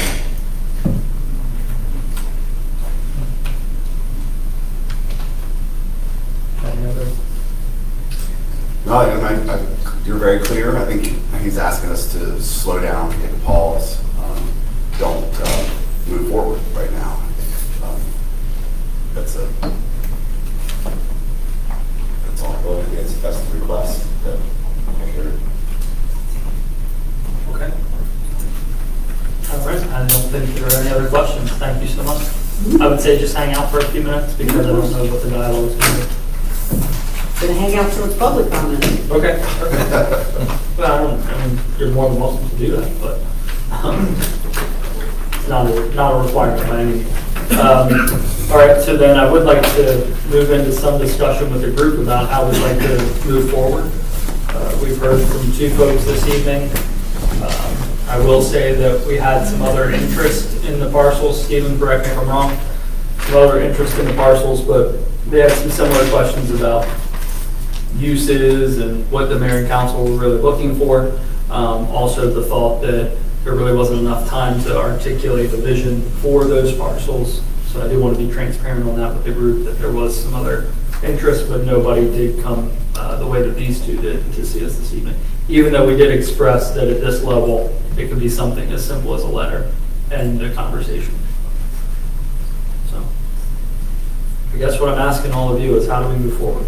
One thing I'd like to say, and this was expressed by both Palmer and Samantha, that we really need a clear picture of what's going to be left there. Exactly how much square footage in each building, what's the grounds going to look like. We should be able to describe that in a document. I think that's very important if we're to move forward with either one of these developers. So we can clearly say, here's what we have, and say, here's what we have. I'm just going to put Andrew on the spot here. Sorry, just coming back in, but there's been a couple of questions about the square footage of remaining buildings and the two different buildings that we left. Do you happen to know that off the top of your head, approximate square footage of both buildings that would be left? I didn't bring that plan with me tonight, but I do have that recorded. Okay, that's what I figured. Okay, thank you. It would be helpful to have that final drawing. Can you send the one that has the numbered portions, gray out the ones that are no longer or will not be standing, and then keep the ones in with their number and in white that will be standing, and then specify like what the square footage of each building would be? Yeah, I can just do a listing of, area 8, 30,000 square feet. And give you a key plan. Thank you. I can help if you like. Do you know the existing? Building A that's left right now is approximately 15,000 square feet. Building B was 25,000 square feet. We removed 9,000 square feet of that. So that would be... Hold on, building A, 15,000 square feet. Plus or minus. Right. And building B was 25,000 square feet minus 9,000, so that would be 16,000 square feet, which remain. Those are my estimates. Now your building A and B is the front. Building A is the front building. You have the space you removed, and then building B is the back building, which again was 25,000 square feet. Now it's 16,000 square feet, more or less. Thank you. I'll follow up also. Yes, please. But I mean, it's nice to know a ballpark of where we're at. have a drawing. Correct, from Andrew. Okay.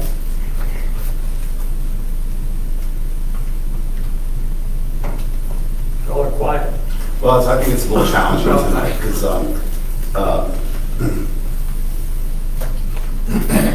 it's just a little challenging at this point too. I do wish Dean and Shanika were here to also help us consensus of the group, but also teetering on what is negotiation. This should be an executive session discussion as well. So that makes me a little uncomfortable as well. I think we have been very clear on what we, the request, what we have it for sale at. But I'm not necessarily in favor of slowing down either. But if we're going to ask for a consensus tonight, I guess is the question. Are we asking for a group consensus tonight? I'm asking where everybody's minds are. I mean, I'd like to move the ball forward, but I am cognizant that two of our colleagues are not here.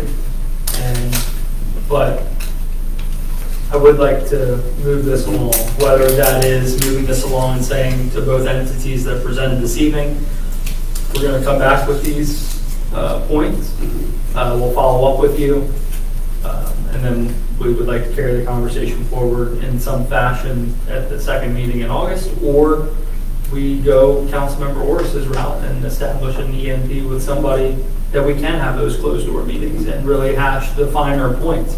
Because I think that at some point we do have to give the negotiation the respect that it needs to have a public format. I think there's time to bring every plan to light. Value and just like what we were doing with stormwater, just so everybody's got stormwater under the same premise that we're looking at this, right? There are some things that just can't be shared right off the bat. So looking at the timeline of, well, just looking at timeline. So we're set to review we're set to review the moratorium in August, the first meeting in August. First meeting of August. Okay. The change order that we did tonight could possibly, the 30 days is what, August 17th, 20th? Yeah. No. September 2nd, I think technically, if you reduce it by 15 days. It was, Oh, yeah. it was September Yes, 17th at 45. Okay. I think, I'm not really interested in slowing down either, but I want to be respectful and do it the right way, as best as we can. I'm starting to get a little bit of Heron Park fatigue. But I think maybe somehow, some way we should get a consensus on do we really need to do the EMP if we've already done this part and all the parameters are out there? Gaskell was the one that should have. I mean, I don't mean EMP as in be open to get hit either way. But if we decide on possibly one of these two developers. Then yeah, you should do. But so okay. So then, yeah. What's your question? Well, my question is, I think everything is already pretty much out there. So what would be in this? We just need to have it down so that it's said that that's the only people that we're talking to. Yeah. Okay. It doesn't say that it has to be. I think there may be some points that we want. Or intent, right? Right, but I also think I may be understanding where you're going. A lot of this has been hashed publicly.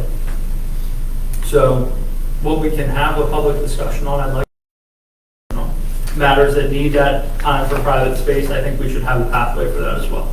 But where we can be public, transparent, and let everybody see what's going on, I think we need to do that to eliminate the possibility of what happened last time.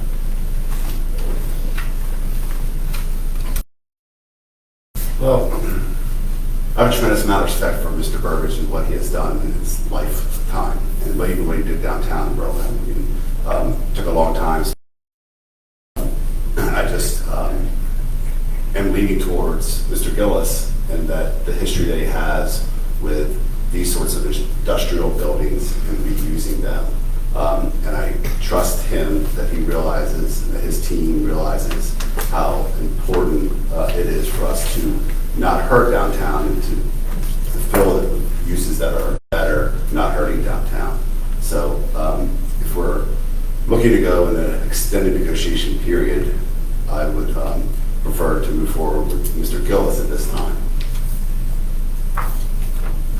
And I'll share my thoughts and where I was going with my comments to Ms. Keelstick. I recall what was said during the presentation, and I share with Councilmember Green, I'm sure many of us in this room, the respect for the work that Mr. Burbidge and his company have done for Berlin and redeveloping the building here in downtown. And I worked very closely with all of you through that process. But I recall when the presentation was made that Mr. Burbidge said that that portion of the work would likely go to somebody else because that's more of what they do, and that he would focus more on the housing component and the other components of the site. And I agree that of the two that have presented this evening, that one portfolio does have a robust amount of projects that show redevelopment of what we have right here in front of us. That whether it's through public sessions or whether it's through the private meetings that we've had in the ENP process previously, an extensive amount of knowledge about what they're getting ready to potentially inherit. And I think whoever takes on this project needs to be ready and understand the magnitude of the scope of work that they're getting ready to embark on. So I share that with you. Are you asking us to choose one over the other?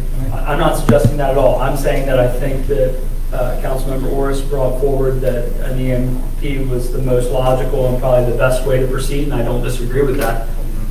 I'm not saying that it has to be done tonight, because we do have two that are absent, but if the group that's here this evening felt passionately to move that forward, I think that there's definitely a quorum here to be able to do that. But I would say this, I think both Palmer and Mr. Burbidge would build a very nice project. But Palmer spent a lot of time on the original plans, and I certainly did like what he was proposing. And I do accept the fact that he said he does not want to compete with downtown businesses. He's said that all along, which I certainly appreciate it. I know the rest of you guys do.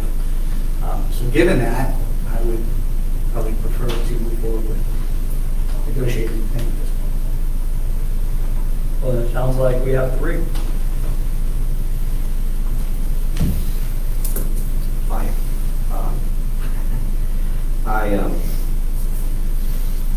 I would prefer to continue or restart discussions with Palmer Gillis. You want to make that in the motion? Do you want me to do permission? Yeah, probably should. I make a motion to move forward with the extended negotiation period, Mr. Gillis. So I have a motion by Councilmember Green and a second by Councilmember Orris to move forward with an extended negotiation period for parcel 57 at Heron Park. All in favor say aye. Aye. All opposed? Let the record reflect it passes unanimously. Samantha, please thank Mr. Burbidge, and please let him know that his letter did not fall on deaf ears, and that we will take that into guidance as we move forward with the project. Now, Palmer and Sandy, can you come back up here if you don't mind? Sure.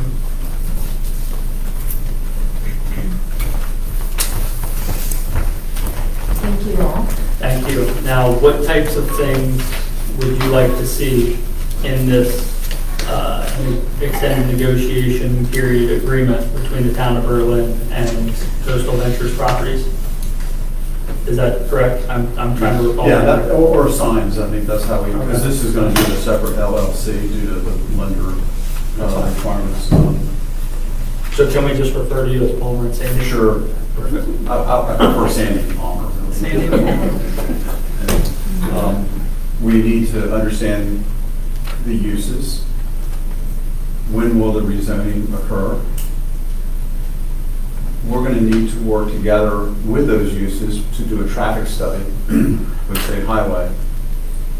And that will include, but not limited to, traffic projections for Heron Park, for the skate park, for Public Works, and for our facility. That has to be incorporated I think Betty Tustin's retired, but the traffic group, I think still exists. So that's really critical. I mean, the city highway is critical because it takes so long, and you have to mix it all together in one bowl. Can I ask a? Yes, sir, it's a cake mix. Right, so does that, you said that has to be done at school though, right? So. The traffic so study has to be done with school, but I would suggest that there's a lot of work that can be done now when we discuss uses and square footage. As an example, the skate park, we need to understand some of the, and then the traffic study consultant professional will be able to help guide. When I say us, I mean the city and ourselves, the town of Berlin and ourselves. The public works, what kind of vehicular traffic is going in there, is it pedestrian traffic, and the skate park and the Heron Park. And then we have to kind of define our uses for the facilities that are there. That's a big task. We need to understand the remaining scope of demolition, and I think I heard $68,000. I've said this before, I'll say it again. From the stockade fence to the railroad tracks on the north side would be my priority, if you're asking me as far as what my priority would be. Rephrase that again. From the stockade fence to the railroad tracks.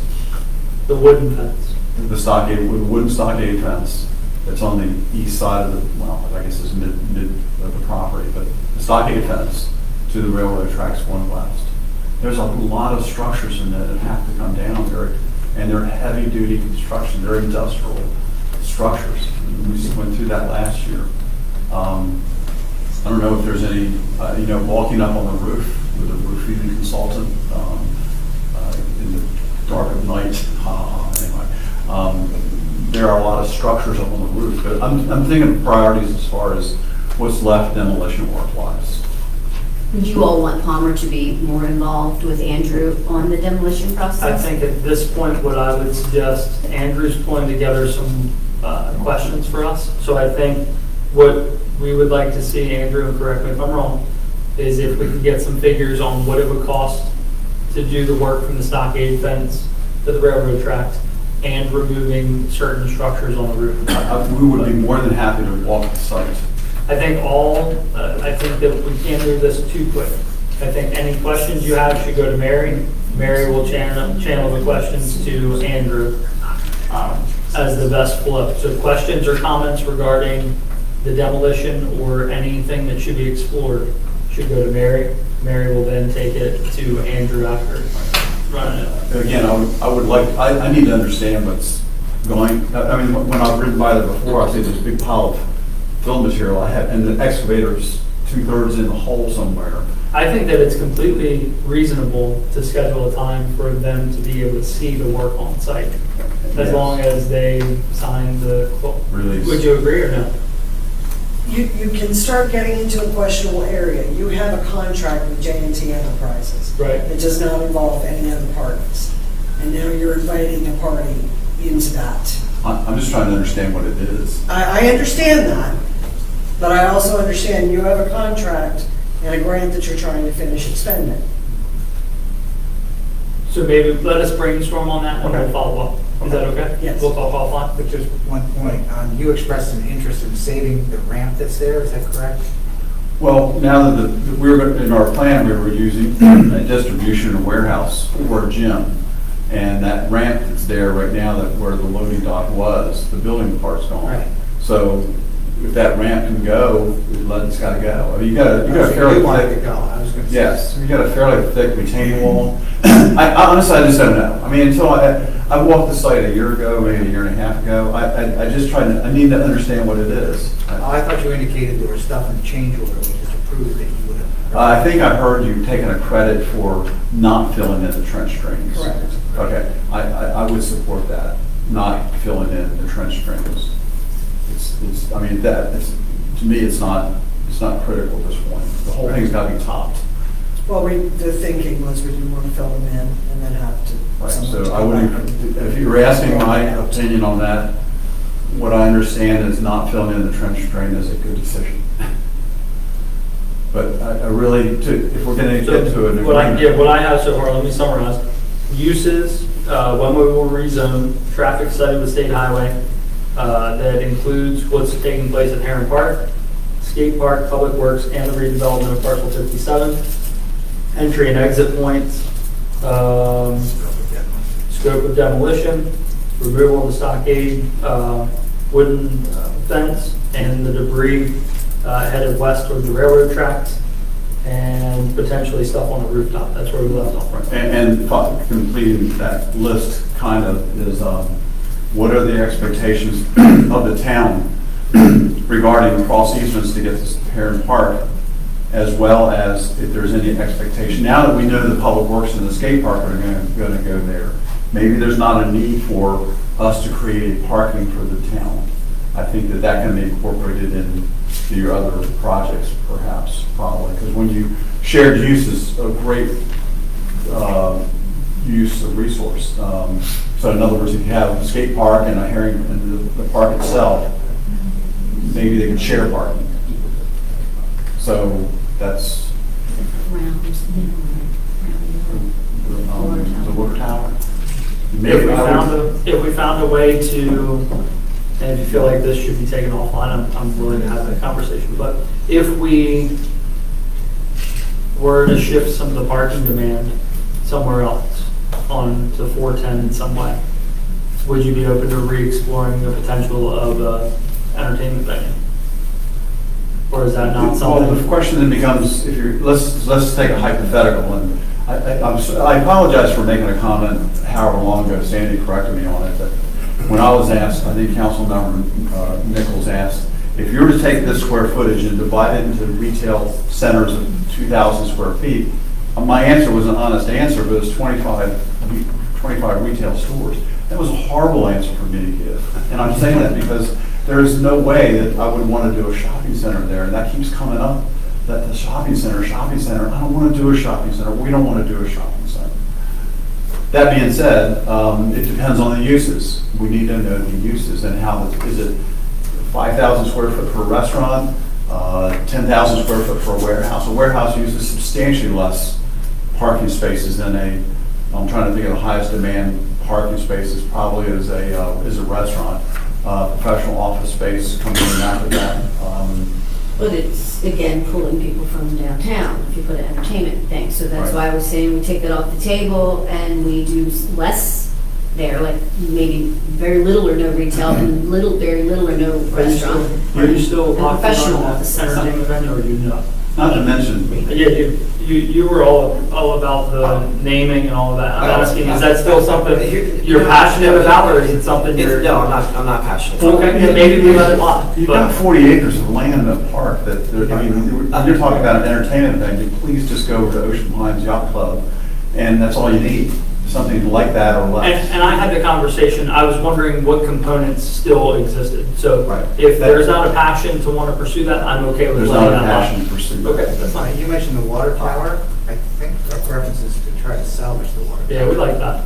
Okay, well, I mean, I need to know that. I mean, We like I that. don't know what would be the purpose of that. I don't know. If there's a way that we can keep it, there was I think that was over in the spots that we wanted to keep anyway, wasn't I it? think that's on the parcel 57. I think so. Oh, it's on the back part, but when we It's on had the back. originally discussed it, we had a series of spaces that would be peeled off of the tail part of. Well, that's maybe if you're starting to reduce now the size of parcel 57, that's probably something we have to know about.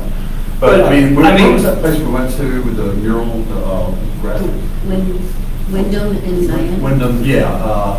I mean, is it a graffiti park? I mean, the whole zone of, is beautiful. In Miami, I know you said about the graffiti, but in Miami, it's gorgeous. So my question, I was just trying to get a sense, component-wise, of what we had previously discussed and what components are moving forward in some sense. And I think that the part that would stay, the cylindrical tower, was a component of some of the parking, and that we had wanted to see that stay as a focal point to take you back to the park feature. And I thought we had even talked about making that into a stage of some sort. We had it, but But if we're trying to not take from downtown, then you tap the brakes on that and do something less That's more dramatic. artistic and draws your eye back to the park. Well, again, the question then becomes, are you providing parking for Heron Park and the skate park, or are you expecting us to do that? I mean, that's. I don't think it's reasonable to expect you all to provide parking for Heron Park or the skate park or Public Works. Do you all agree? We would. That's what I'm saying. I don't think it's not, yes, it's not reasonable for us to ask that of you. Okay, We so would assume parcel that. 57, we've got to share an entrance. We do. So there's different paths. I mean, you can go forks in the road, as they say. You can go down path A, path B, path C. That has to be discussed with the town, what their vision of how they access public works Okay. and the other amenities that the town is planning. Any other points that we really need to try to button up? That's kind of the headlines, if you will. So with that, what's your all schedule look like for the second meeting in August? We would be here.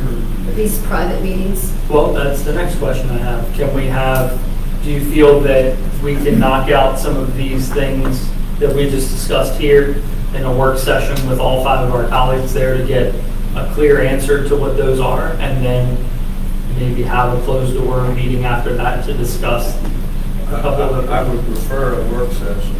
That's what I'm saying, a work session first, open session, not We're gonna have closed sessions, we're gonna have to do what we did last year. a subcommittee. Yeah. And I don't really want to take that route as limited as possible. That being said, we're open to a work session, but I really think you guys really need to, this is a cake mix, and we are an ingredient in that cake mix, and the goal is to come out with a cake. Yes, but I think there are at least 3 parts to the cake. There's you all, there's us, and there's the public. Yes. So I think that cutting one of those ingredients out is probably not going to work out well. You're right, I was more referring to uses and public input on uses and leadership input on uses. And I think that a work session could allow us to probably get the answer to some of these questions. Everybody feel comfortable with that? any thoughts on the council members that are not here tonight, on their feelings? When we met last, and correct me if I'm wrong, fill in the gaps, when we met last, I think everybody, all 5, including the mayor's office, were on board with a project that opened up the uses for the site and placed less restrictions than we had done in the past. That being restaurants, things that don't compete with downtown, but really add some energy to the project. We understand, based off of our discussions this evening, housing was a big component for them. I don't think we'll be able to meet the housing levels that I think everybody has wanted to hit with the project. But if you all go back and you're looking at what's available and you say, no, I think we might be able to squeeze a little bit more housing here, here, and here if we do this, I think that's something we're open to hearing. Is that correct? Yes, that would be, that's, speaking to the colleagues that weren't here, that was definitely a priority, you know, to maximize as many potential housing units, what they look like, those sorts of things. I believe that, and I support that too. And it was a intention to make it mixed use as possible, whether that's 2 to 4, top of my head, I see how much it could be more, frankly, but that's, I think you have the engineering and all to consider too, so. Were you thinking single-family individual homes, or are you open to apartments? So yeah, I was actually thinking sort of like downtown, the uses on the bottom, retail, restaurant, office, whatever that may be, and then above. That's speaking for me. Like cart before the horse, in this drawing that we presented last year, it's hard for me to see. I haven't seen that in a while. Well, the major item here is this alignment of this road, which defines how much space you have left to do fill in the blank. Because in this scheme, we have proposed that this hashed area being having a residential nature. That being said, you can see this alignment of this road. Now, there's different paths, and I believe with Danielle and Jack working on the public works, maybe we can get some idea about how you see this. And I had mentioned this before, and I don't know who we mentioned it to, but the proper facility there. I mean, all these entrances along State Highway, what Eric went through on the Forgotten 50 with State Highway. I mean, he had a lot of expense there, and a lot of issues with State Highway to get his entrance in. You can't look at it myopically, you have to look at it holistically. And so that how you get from Ocean Boulevard back to Heron Park and to Public Works and to the skate park, those are huge questions. And then you know what's left to do what with. But to Steve's point, downtown, the apartments above, I know we talked about that before, and you were saying the height of these buildings is too high to put the apartments above. Does that sound familiar? Well, You were gonna put them somewhere else? well, yeah. Like ground entry level?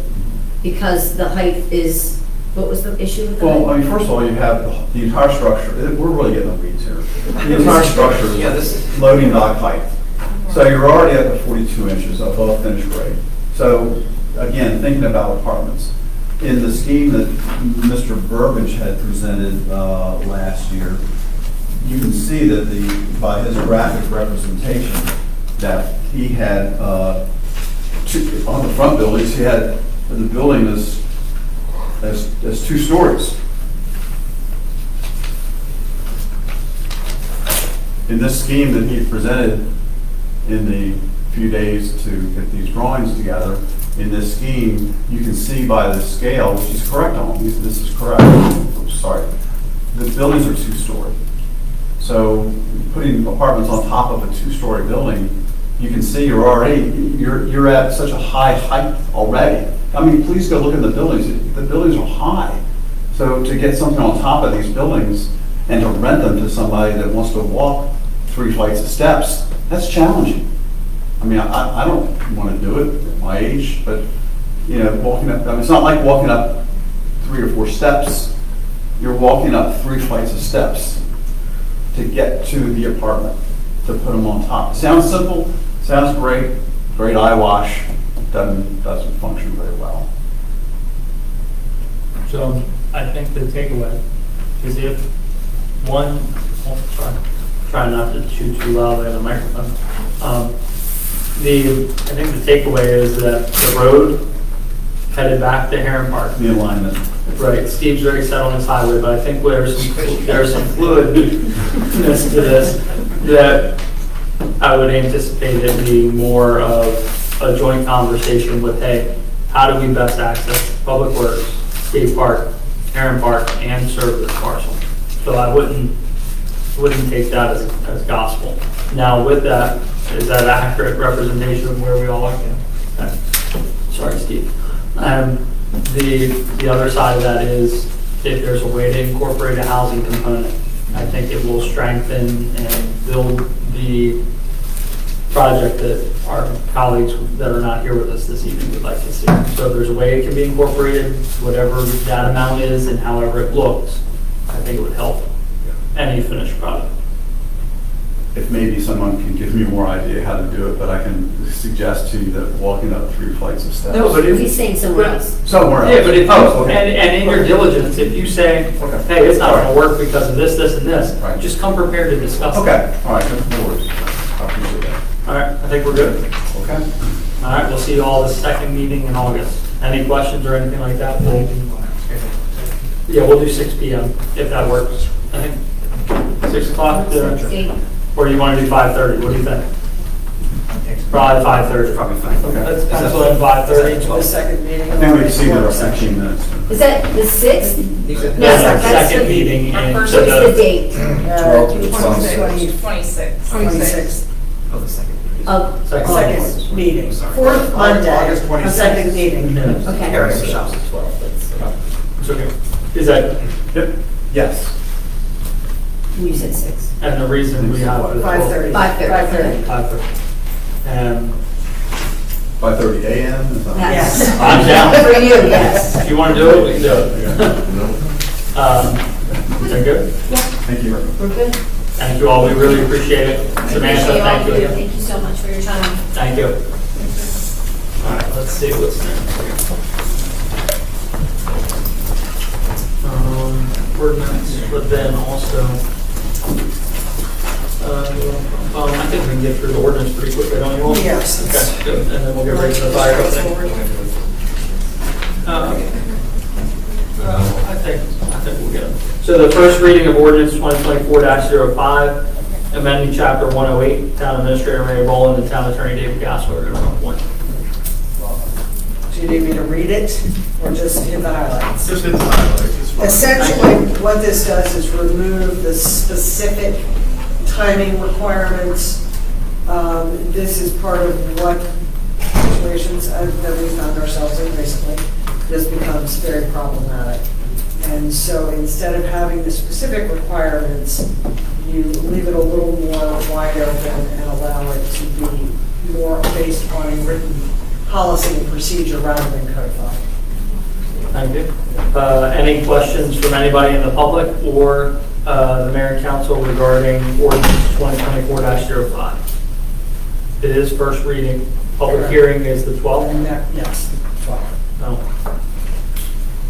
Seeing none, okay. Public hearing will be August 12th, 2024 at 7 o'clock p.m. in the council chambers. All right, up next is the presentation from the Berlin Fire Company and Berlin Fire Company EMS. Agenda item 6. Yeah, 6A. Thank you both. 6A and 6B and 6C are all you all are just number 6. Fitting, right? There you go. All right, well, thank you both for joining us this evening. Good evening. David Fitzgerald, President of Fire Company EMS Corporation. Roger Road, Fire Chief. I'm here with you on the side. All right, so overall operations response, we've kind of got the last quarter as well as the annual kind of extending it all of this year, so we'll go through them both. April 1st to June 30th, we had 29 in-town calls, 70 out-of-town calls. Last year, that's a decrease from last year by about 8 calls for the quarter. From July 1st, 2023 to June 30th, 2024, so this is the annual total calls. We responded to 142 calls in town and 262 calls out of town. In town last year was 155 and out of town was 215 last year. So a little different. April 1st to June 30th, the last quarter, our busiest days were Monday and Tuesday, followed by Wednesdays. Busiest times seem to be around 1 to 2 p.m. and 2 to 3 p.m. and followed up by 4 to 5 p.m. For the annual, July 1st to June 30th, the Tuesday was the busiest day, followed by Monday throughout the year. And the busiest times were 6 p.m. to 7 p.m., followed by 2 to 3 p.m.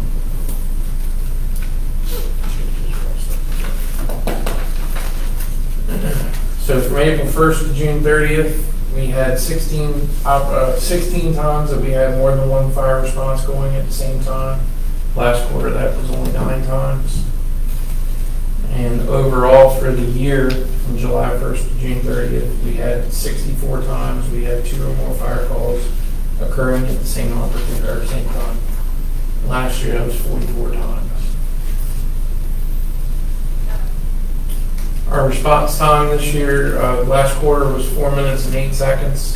It's an increase of 9 seconds from the last quarter, but still within the 6-minute county standard, and still within well under the 9 minutes according to the matrix report. And then overall for the year, from July 1st to June 30th, our average response time was 4 minutes and 15 seconds.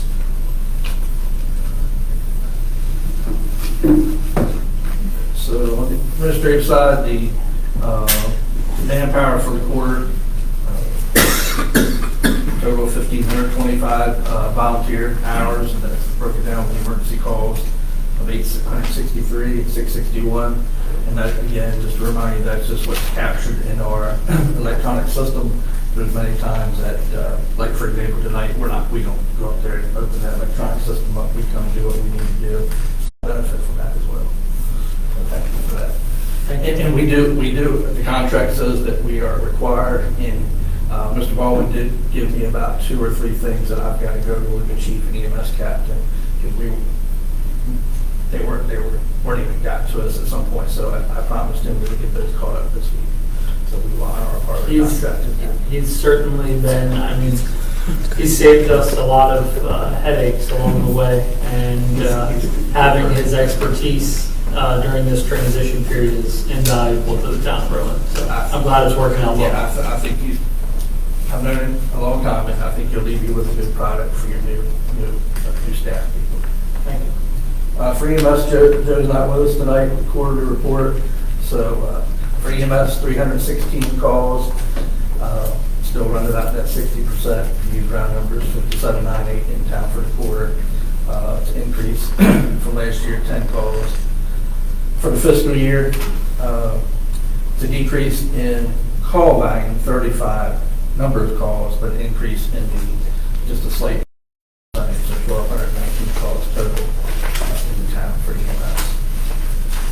Transport 86.6% of those calls for 28 versus 88 non-transports. Again, a slight decrease in town transports, but an increase in non-transports. And we're finding that countywide as part of the strategic fire EMS group. We're seeing more and more public service calls. For whatever socioeconomic reason, their families or whatever don't step up and help. And I think I mentioned that before where we go. And it's just people getting up, they're not injured, there's nobody to get them up, their house isn't handicap equipped or what have you. And we do have a team through the health department that follows up with those people delivering integrated health. So that's why you're going to see that. So why that's important is that's still taking up manpower and resources, and it's not being invoiced, and we're not getting the transport grant funds. So for the year, transport about 68.57% of the calls in town. Again, we did increase here for overall for the year. We did increase in the percentage. So again, the percentage of transports are going down. So more calls, the percentage of calls where we don't transport is going up. The busiest day is Tuesday and Monday for the quarter, and around noon time, 11 to 12 during the day, followed by 6 to 7. Overall, the response time is 1.38 minutes, so about 83 seconds. That's slightly over the 60 seconds that Matrix report says we get out. But again, that's an average. That's, our third run calls that volunteer people are taking. That's calls where they're not in the station, they're at the hospital, and they're having to tell the nurse, hey, hurry up, we need to get the patient off the stretcher. So they've acknowledged the call on the radio. It's still much quicker for us to take the call when we're at Atlantic General than to wait for Shao or Ocean Ponds or Willards or Paladale or Ocean City to take the call. So we're not concerned about that number. Quarter, again, same as with the fire, no real significant items for the quarter. The fiscal year, as I just mentioned about the public assist calls, and then the Medicare clearinghouse has had nationwide issues. So we see a little bit of slow pay now with Medicare. We're hoping to get that back on track. And we did have impacts of that. We got emails from our billing company about Fridays outages with crowdsource and what have you. So that kicks another week of delays in billing cycle that goes out. That's nationwide. Expense highlights, same as for the fire. Our ambulances, 3 units are getting to their replacement cycle, which you'll see in the upcoming slide, 2025, 2027, 2029. So as they get close to that 10 years, the repair bills go up. So we just had over $20,000 spread over all 3 ambulances with costly repairs. And it's not only about the cost, it's the dependability. We're busy enough, we need to have those 3 units available. And then overtime shift coverage. At we ended the fiscal year with 4 vacancies, 2 full-time EMTs, and 2 paramedics. And then overall for the year, over $27,000 over budget. Again, that's capital summary. You're aware what you approved in the budget. Again, just reviewing the replacements of our 2025, 2027, and 2029. and then we have other capital that we need to budget for. Just other things down the road, after we conclude this, like we talked about the emergency EMS, our emergency response vehicle, other funding down the road, we definitely need some supervisory personnel. And down the road, I would say 3 or 4 years, the call value's going to go up, and you're going to need probably that third crew on at some point. That may be 5 years down the road. But that supervisor's going to be very important that we work hard together on that for next budget year. And then just to give you a note, we sent you an email or a memorandum that for last year, the $125,000 did not fully cover the GE fees.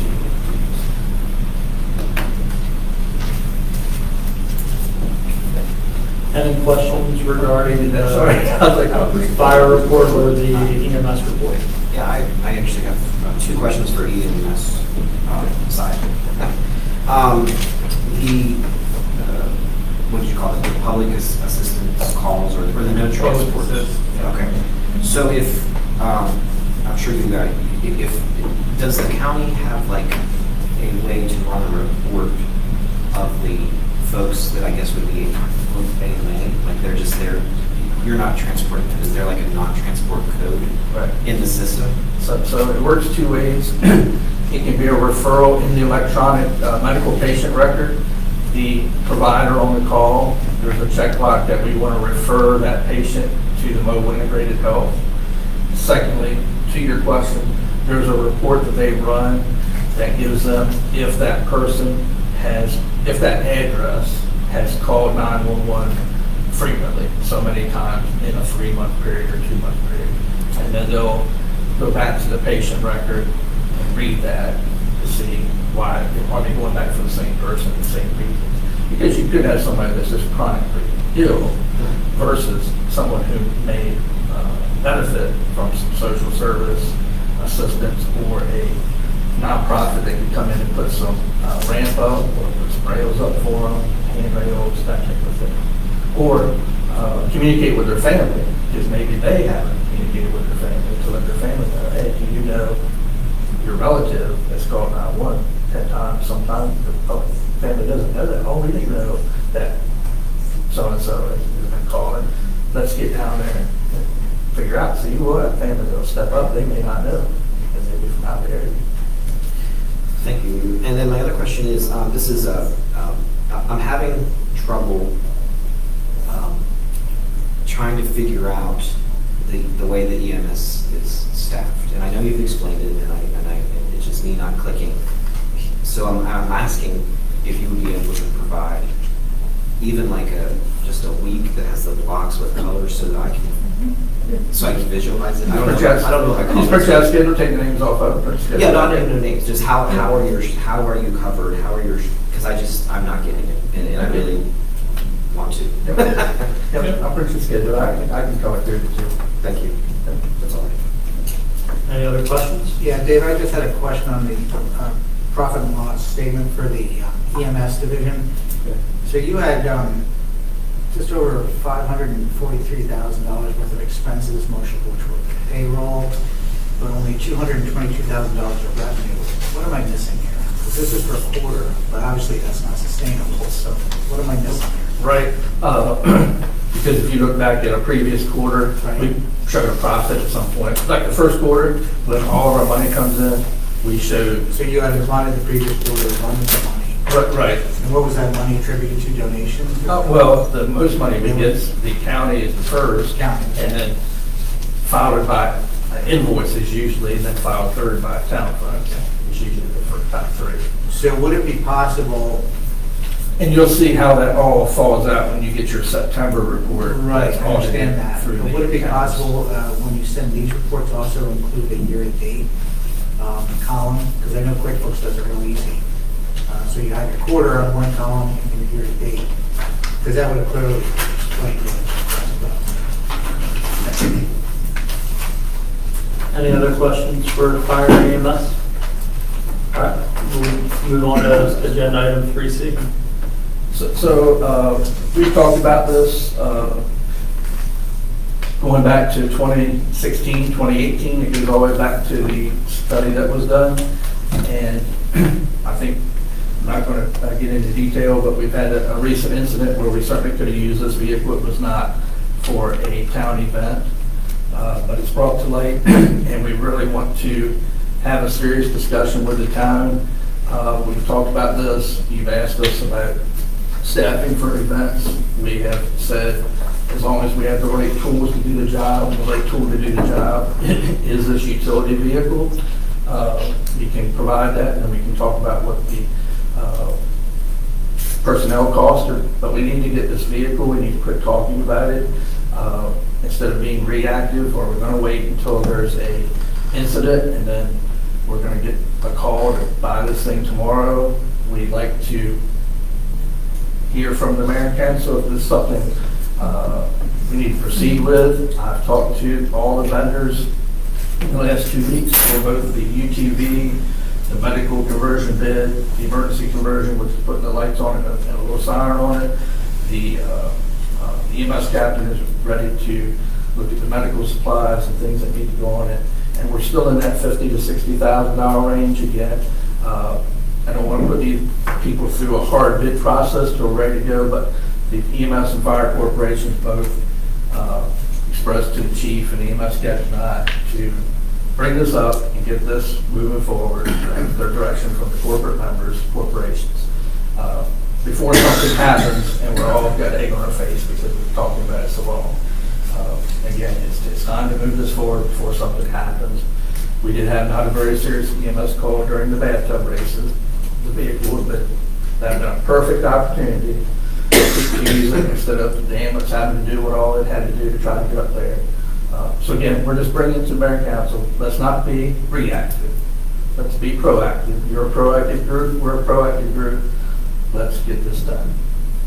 If I can, my question is, so the mayor and council have pledged over $8,000 for the vehicle. We're looking for grants to help offset some of the costs that you've talked about. Have you been able to find any grants? We can not find any through the federal government or anything.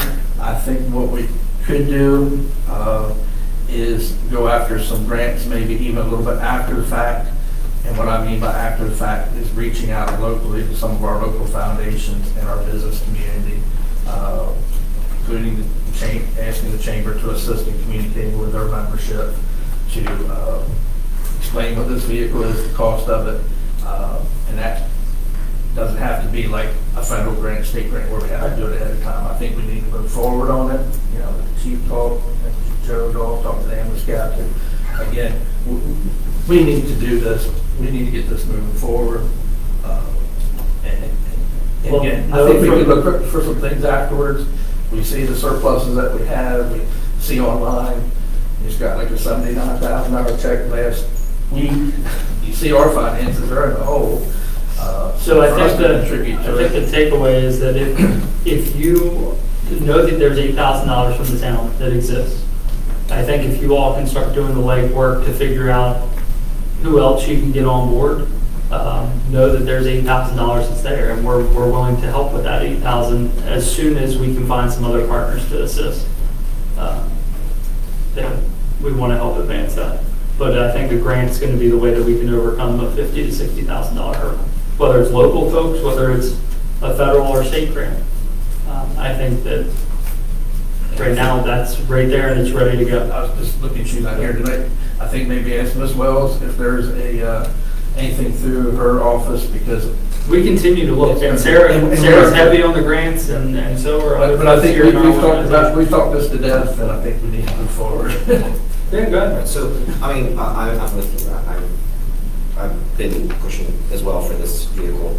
But I do have some questions, logistical, that I think that we need to hash out, such as things like ownership, registration. Like, I mean, how do you envision this vehicle to be maintained, paid for? I guess we're talking about. Well, we've committed, like any other vehicle that, like the ambulance that you're contributing to, it goes in our fleet and we maintain it. It goes in our budget. So the fire company. The emergency medical service would probably be the corporation that would go under, speaking with our accountant, because it would be set up for patient care, the private corporation that is the emergency medical service. And we talked about this before, so the envision of this vehicle would be for events, would be here to transport to the station, to get onto the ambulance. Or meet an ambulance in a location that's not firefighters that have the little flatbed trailers that would jump up. There's a lot of times we use our own vehicles for a lot of things. We have to haul something, I go get my pickup and do it, because that's what we do, we're volunteer. I was just trying to think that if you're going for a call that's maybe a little bit further out, But the main thing is we've discussed about the events, and we just want to be proactive before something does happen, and we're all going to liquidate our face because we've been talking about it for 6 years. well, and speaking of that too, That 50 to 60, that's the whole kit and caboodle. That's it, that's everything, and that's all, as I've said before, that's list pricing. I talked to I talked to 4 vendors last week, and told them, we were having a meeting tonight, and maybe come back and ask them for their actual bid prices, which would show and they'll look at both ways. Everybody's told me the same thing. They'll look to see what gives the best discount, whether it's the government pricing. Still can be sold to the EMS and kind of reimburses, but they can do either government or nonprofit, see which is the best discount. And they all use Sourcewell and all the other cooperative bidding companies. so the offer still stands. I know we've talked a little bit about what happens if something takes place, but the offer still stands. I spoke to some of the other chiefs during that same incident. We do have 2 Kubotas that are dedicated to public works. They're not ideal, they don't have lights, they don't have sirens, but they do have the in some ways throughout crowds. So especially during an event, likely those vehicles are already out and about. So if you need assistance, I think there are ways that we can talk about being able to get that request in and to our folks that might have those out and about. I think that there's enough right now that we could probably help one another through the transition, but I think a vehicle like this is needed, yes, but there are some tools that I think we could use a little bit better. Also, before you leave, where does the fire company stand on conversations with the state and federal park service about a contract for service? I've talked to the Federal Park Service, and the is leaving, so he did not really want to get into a lot of conversation with that. We understand the State Park Service, they don't do agreements or whatever. They expect us to respond and bill the patients or whatever, not them give us money type of thing.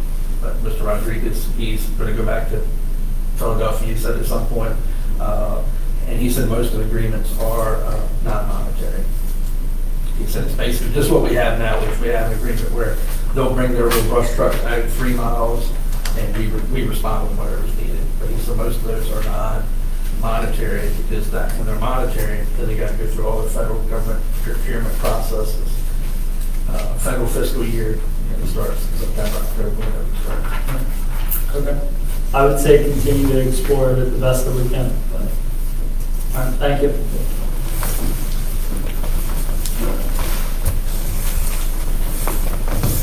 Up next is the town administrator's report and departmentals.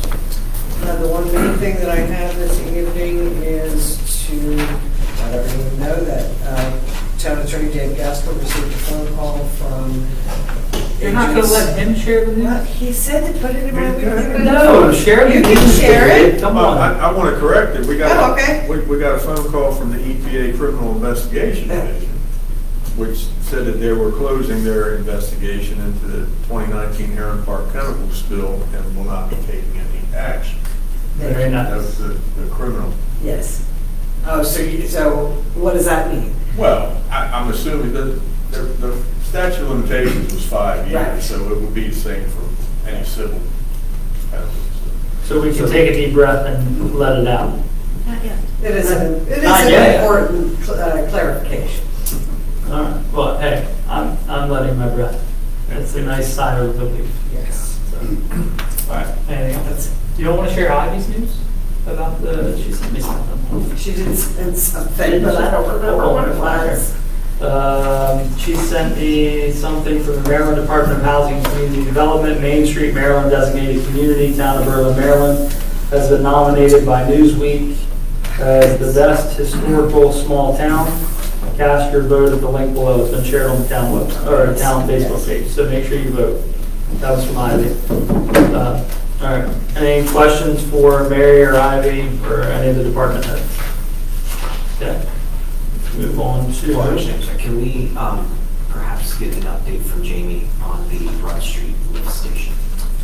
My understanding is it's imminent. I can't be more specific than that, but it's. Okay, I'm cool with that. We're close. We're close. Okay. All right, any other questions for department heads? If not, we'll move on to comments from the public. Comments from the public, anyone in attendance? Yes, just come forward, name and entity that you may represent or property address.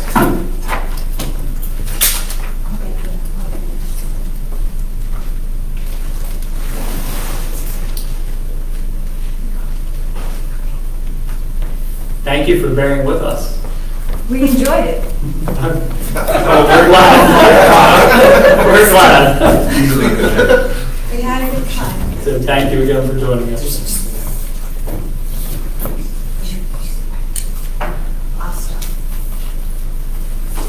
Okay. Okay, well, good evening. Good evening. Good evening, Mayor and council members. My name is Jackie Grindrod, and I live on Henry Road in Berlin. I'm vice chair of the Lower Eastern Shore Group of the Maryland chapter of the Sierra Club, and I'm here with my fellow Sierran, Cindy Dillon, to introduce our group to Berlin so that you know that we exist and why we exist and why we think that the Sierra Club can be a useful resource to the town and its areas when environmentally sensitive issues arise. But in the interest of time tonight, we will head directly to our most important efforts this year. Those are warning Marylanders of the dangers of plastic pollution and advocating for the passage of a proposed bill to reduce litter, decrease plastic pollution, and improve our water quality. Plastic is made of chemicals and fossil fuels. In all its forms, the production, processing, and disposal of plastic creates serious health issues for many people. Asthma, chronic coughing, respiratory problems, rashes, skin allergies, hormonal changes, decline of sperm rates, and infertility have been reliably related to plastic pollution. It's in the air, the soil, the water, our food, and even in our bodies in the form of microplastics. Yes, there are verified, invisible plastic particles that show up in our bloodstream now. We must work to reduce the amount of plastic currently poisoning us and our children. Children and infants, and anyone with health issues to begin with, suffer the most from plastic pollution, but we all do in the end.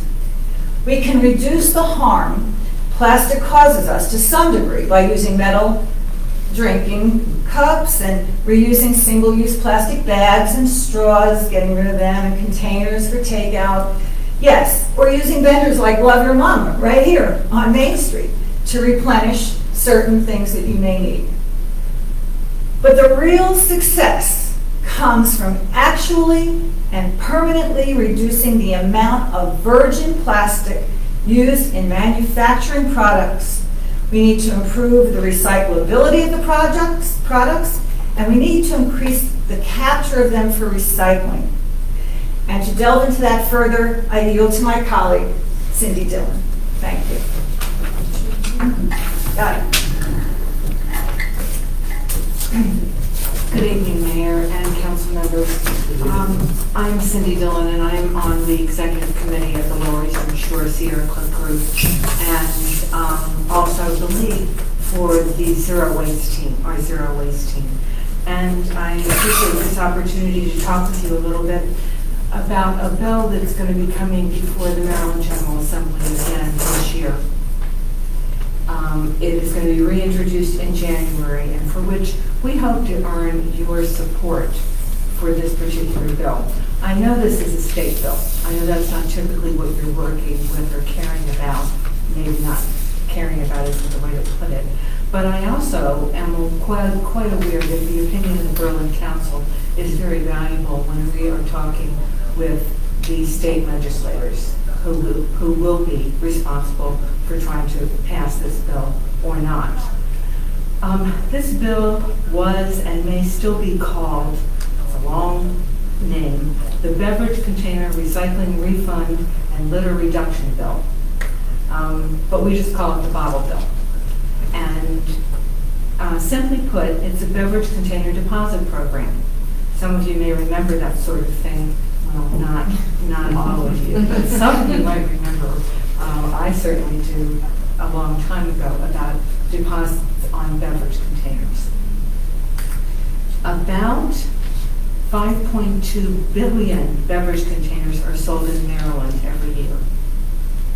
And unfortunately, only 23% of those are actually recovered for recycling.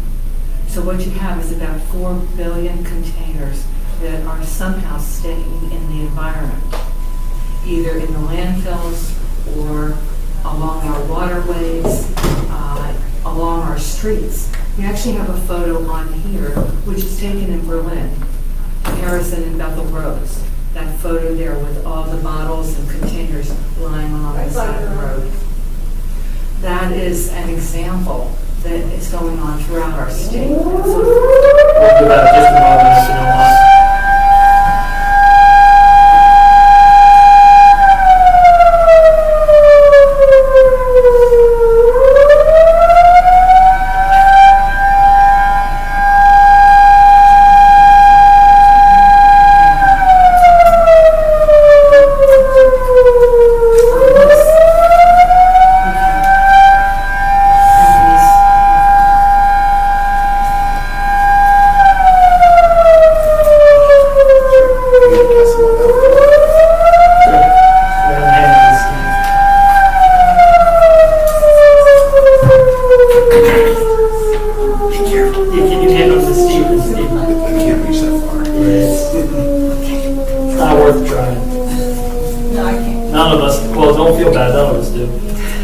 Go ahead for your presentation. Okay, so the way that this bill would work is that a small deposit would be put on all beverage containers.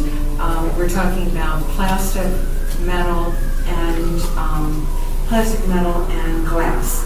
And the deposits are refunded when the containers are returned. So the methods for return might be bag drops, or they might be reverse vending machines. There's a variety of technology that would be used for this. And when these things are used, people would get their deposits back. Restaurants, bars, hotels, and other larger venues, which I know some of those would be here in Berlin, would obtain their refund when the empty containers are picked up by system operators, so they don't have to take them to a bag drop or anything. The program would be self-financing from registration and producer fees, sale of raw materials, unclaimed deposits, and penalties. The chart that's on here, would you mind pointing out, Jim, shows the recovery of beverage containers in 10 states that already have this kind of legislation. And Maryland is over there in the red, just the 23%. But you can see many states have as much as 90% recovery of beverage containers. So rather than it being in the environment, lying along the roadsides, it's being collected and it is being recycled. You can't recycle things that you don't receive, right? So this is an incentive for people to bring things back. This bill would reduce litter and plastic pollution as well as improve water quality. And another thing that's important is there's a benefit in savings for local governments. I thought you might be interested in this piece. Beverage producers would have to finance the cost of the collection and the processing of beverage containers currently being disposed of or littered, as well as collection and processing of some containers currently recycled curbside. and the materials would be diverted from costly landfills and incinerators. Local governments can also set up their own redemption facilities and receive a handling fee per container. So this has been a really brief overview of what this bill is all about, and it's really hard to do it justice in this short period of time. But I hope you'll be willing to have us back sometime where we can explain in more detail and also answer any questions that you might have. Thank you very much for your time and your consideration. Thank you so much. I have a question. Do you happen to have the updated number of the bill? No, that will be determined when it gets filed for this year. Oh. That's why it's crossed out, because that is last year's fact sheet. And I think you probably know with the General Assembly, as soon as it gets filed, it will get it both for the House and for the Senate. Anything Thank you else so that you much. have noted down? Any other questions? Thanks very much. Thank you. Thank you for your time. Thank you.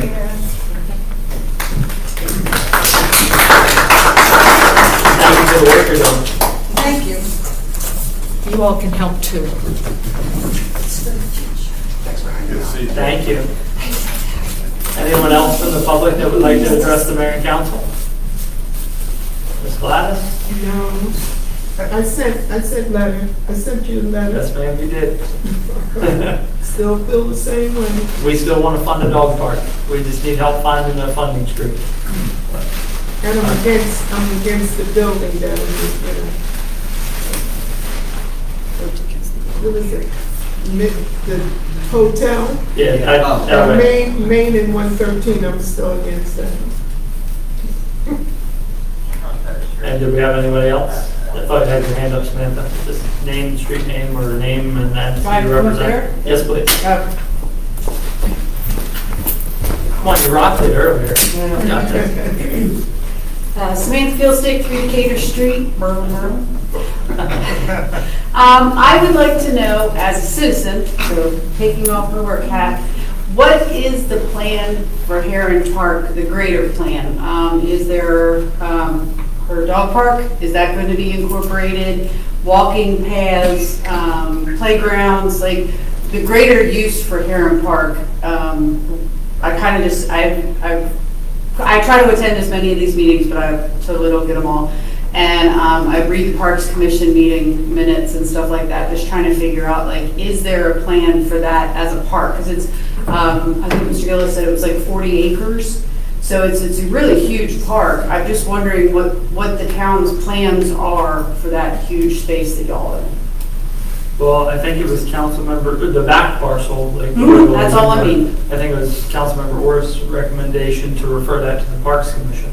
And we did that recently, so I don't know if they've really had the time to apply that diligence, Mary and Kate, to what they see as amenities and things of that nature for the passive use. But a logical passive use would be a more permanent pathway. And I think we can all get our heads around that we all want a better way to be able to walk and bike that. Right now it's just mode. And I think that, I know I've heard from members of my colleagues up here that that is one of the high priority items for Heron Park, is establishing a pathway that gets around it. I bike it. I mean, Pink I run cruiser. it. I'm a pink cruiser. I run it, but I mean, so. But. So, I guess my concern is just when we've voted a few years now. I'm just trying to figure out when the plan for that. Well, we just recently sent that, and when I say recently, within the past 6 months or less. I mean, I'm on somewhere around there. Yeah. We just referred that to the Parks Commission. So you're going to leave it up to the park. So my understanding of how this process would work is that we go to the Parks Commission, bring up our ideas and thoughts that we'd like to have. They put it together and then they bring it back. And Yes and no. Sometimes it gets to the list of all of our wish list of items for parks that we come up with annually, and then it's assigned a priority. So the Parks Commission would then send their recommendations to us, and then we would adopt those as like the priorities for the year or so. We used to do that annually, still do. I think. Yes. Kate, I see you both nodding, so I'm just like, I haven't messed up yet. So is there priorities for that park that have been presented? I think There's an annual plan that's presented annually. But now, I don't think Heron Park includes the Yes. annual plan. It Yes, does? it is Okay. on there. Then I stand corrected. So, Oh, we can get, Can I jump in? I don't want to the annual plan that I think you all refer to, the POS stuff, is more things we probably wouldn't be able to do necessarily ourselves, like bigger projects. Things like a pathway, although it can be a bigger project, I wouldn't want you to think that would not be, you would still go to the Parks Commission to bring that up. So like any ideas that you have for the passive use, still, I don't want you to think you don't go to the Parks Commission, that's I guess what I'm getting at. So you can present any ideas to them, and then they will kind of figure out if it's something that goes onto our program open space application, or it's something maybe we can do locally, or apply for a grant, something on our own. So I didn't want you to think that there was two separate things going on there. You may recall last year, there was a shift in the way the county handles that. We no longer submit it as a program open space development program. It is our wish list.